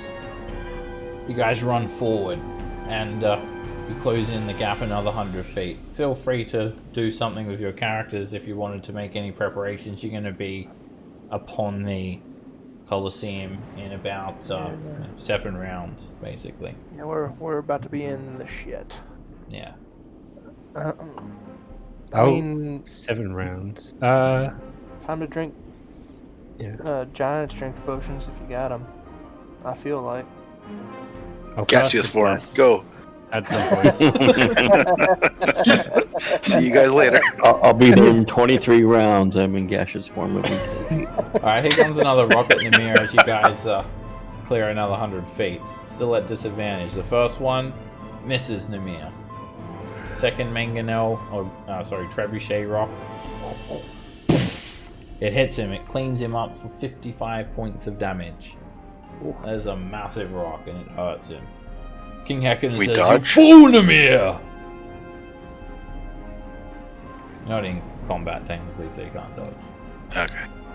You're trying to dodge as much as you can in that sense, though. Alright, Rodrigo casting Bless Yep. on the... Who? It doesn't really help against these things, so I'll do it on small people that use it mostly. So myself, Fan can have this blessing as well. Rend, Norin, and Nara. I think that's right. 1, 2. Yeah, They're myself. not close. Are they close enough, actually? No. They're not close 3 enough. feet. Nope. If I go on this side of... Yeah, you can... You try to get close enough and Olecto pulls away. Right. Sorry, Norin, you don't get it. Lily, congrats. I find that's pretty selfish of Olecto as well. He consciously does that. Alright, so Lily... Ren, and Than. Yep. It's Alright. a third level one, so Oh, so those three, and then myself. Yeah, so then myself and Nara as well. Okay. Alright, this is only 2 rounds in, so by the time you get there, the Bless's only going to go for 2 rounds. You should last 10 rounds total, right? Did you say? Yeah, but he said that we're 8 rounds Yeah, away yeah, from 8 getting rounds. there. Oh, 8 rounds away. Oh, Yeah, I, we- I would have a four bit, rounds a bit then. less than that. You're about 5 rounds at this stage. You're 5 Oh yeah, rounds out. I expect to lose concentration at some point anyway. So if we get like 4 or 5 rounds, as soon as we it's get fine. there, he's putting Hunter's mark up. So. Yeah. No, You are, like as soon as we get there, He's just pretending to if be a I- good guy right now. We That's get all. blasted by something, and Alright, then it's you're, not gonna happen. Yeah, you're sprinting. Rocks are getting thrown from these trebuchets over at you guys as you march through the desert. And King Hecate sees Namir take that rock and just yells, "You fool!" And he jumps in front of Namir to take the second rock. He pushes Namir back. And King Hecate is going to take this next round of attacks. Here it comes. Disadvantage still. Miss. And second trebuchet. King Hecate is hit for 53 points of bludgeoning damage. Jesus. There yells out, no. Alright, you're still 500 feet out from the Colosseum. Feel free for someone else to jump in front of King Hecate. But There will. He won't take his brother. okay. Continues to do that. Alright, Can we Uthor see- catches up. And Like runs the in front. trebuchets are behind the wall or something, aren't they? Yeah. You can't. They can't see them. a trebuchet forms it forms a high arc. Yeah. It sends the payload in a high arc, so it hits behind cover. Yeah. Goes up and over. All right, Uthor jumps in front of the king as from 500 feet away. 2 more trebuchet shots come flying, still at disadvantage. And first rock misses him. Second one cleans him up for 37 damage. You continue running through the desert. Just running. Colosseum's 400 feet away. Uthor, want to take another one? Yeah, I mean, he doesn't want his brother hurt, or Okay. before we even get there. Alright, here comes the next one at Uthor. First rock misses him. Second rock misses him. King Hecate says, "Don't be a fool, brother. I can take it!" And King Hecate grabs Uthor and pushes him aside, and he's going to run up to take this next rock. Here comes 2 rocks. One of them's actually going to be at Hecate. That misses him. And the other one, I need everyone to roll me a 1d20. It's going to be at one of you guys. Whoever gets lowest is Highest or gonna get it. lowest? Get those rolls. Oh, let's get those rolls out of the way Here now. comes Thomas. It's Oh, still at Thomas. Thomas. Yes, is form, Thomas. dis- Can put you in a bottle. And it just completely misses. You didn't even realize it was coming for you. It's like 50 feet off course. It's like Ashra barely missed you. Alright, you're within 200 feet of the Colosseum now. And this one no longer disadvantage. No longer will these attacks have disadvantage. Here comes a Mangonel at King Hecate. Or Trebuchet, I should say. And it hits Hecate for 39 bludgeoning damage. And next one's going to be at Vasha. They're kind of targeting people a bit easily now. Here it comes, and it completely misses. The rock gets flung wildly off. Alright, Lily, you do a mirror image? Yeah. Okay. Alright, so you'll have 8 rounds of that mirror image. So I'm also gonna cast Fly on myself and the 2 giants I can touch here. Okay. You're gonna throw giants at them? Yeah, I want them to have the air mobility. Alright, roll on the Jeez. Wild Magic Surge table, Thomas. Oh man. You're not getting no bubbles out of your mouth, damn it. I'm just going to file everyone back in rank. King Hector keeps on saying, "Get back in line! Oh, you become a giant. Size. Oh, You said did it! You became ogre size! You're like a hill giant now. You're like too big. You're not too big. But But we're both flying now anyway, so I can just fly next to her. 10-foot tall Thomas is just Norn can mount Thomas now. She's only one size bigger than me now, so I gotta get out of her space, right? Yeah, you're still still getting piggyback. You're fine. Okay. Fine. Okay, cool. Norrin says, "Thomas, fly this way. I will get on top. Let's go." Tower of Hanoi of people. Alright, there's still, you're 100 feet away now, still some rocks, and they're gonna try and soft up the weakest giant, the healthiest looking giant. So this one's for Vasha. And So is this the final round? misses, yeah. But then you still have to, like, scale this Colosseum. Oh, It's pretty tall. It's like close to 100 feet tall. Oh, the top lip here is about 80 feet. So unless you have a way to get over there easily, I mean, you could go down here, but it looks like the giants are going to climb up the side of this Colosseum. From what you saw, there's like gargoyles everywhere. Where are the may not be able to keep your mangonels? rage. You don't know. You can't see them. You're just seeing rocks getting hauled over the wall. This final rock is going to go to Shaldor. And Shaldor is hit for 46 bludgeoning damage. Alright, now you guys are here. So you've run up. It's an amphitheater, a Colosseum.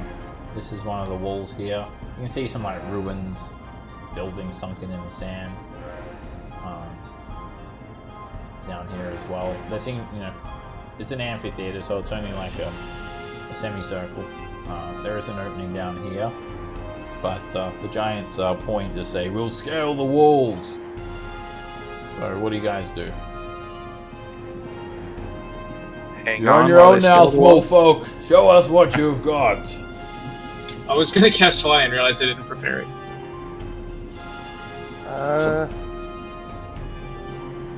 I mean, So we're not- Norn, if Electo will let him, I mean, he'll keep riding all the way up. Yeah, you can stay on the giants. Yeah. oh, Yep. yeah. Okay. Oh, I can. How hard is it for them to scale? They can climb Cool. it easy. They're like, Okay. don't need an ability check. Their minimum they athletic gotta- check is a 15. Yeah, that's a little better than mine. Okay, so you guys stay on the giant's back. Alright, Yeah. I'll move you guys up. Unless there's a door right there that we can walk through or something. It's an open air, like, amphitheater. Yeah. Alright, you guys Can I make the distance? climb up. King Go on, Hecken's Dustin. first. Everyone scales the walls with ease. And you climb over. All the giants spill down. You look over and you just see about 30 or so gargoyles resting on these plinths. They've got a trebuchet here, and then a trebuchet over here. And all of these gargoyles start to take to the air. No sign of Imrith. And we'll pick up this fight next week. So again, this is it. This is the final fight. Oh my. So we're almost done with the campaign? No, there's for Storm King's done above. Yeah, there's many things to do still in this in the campaign. Yeah, we still got that wizard to go after. Yeah, there's lots of loose. Don't forget ends. Slarkathel. Yeah, In Golden Field as well. yeah, That'd we be still something have yet to to do get in the Golden golden field. But Clean up the fire giants. it's just the end of the story arc. Giants part. Okay. Now, just to be sure, I did drink my potion of Storm Giant Strength. So. Okay. Yeah, I didn't yet. I was waiting for the dragon. Well, they last an hour, right? It does. That means she'll show up an hour and 2 Yep. minutes later. That's fine. But he's going to force you to take a short rest before. All right, guys. That was fun. Have a good week. Have a great week, everybody. Yeah, thanks. Thank you, Seb. See you guys for the big finale of the story arc.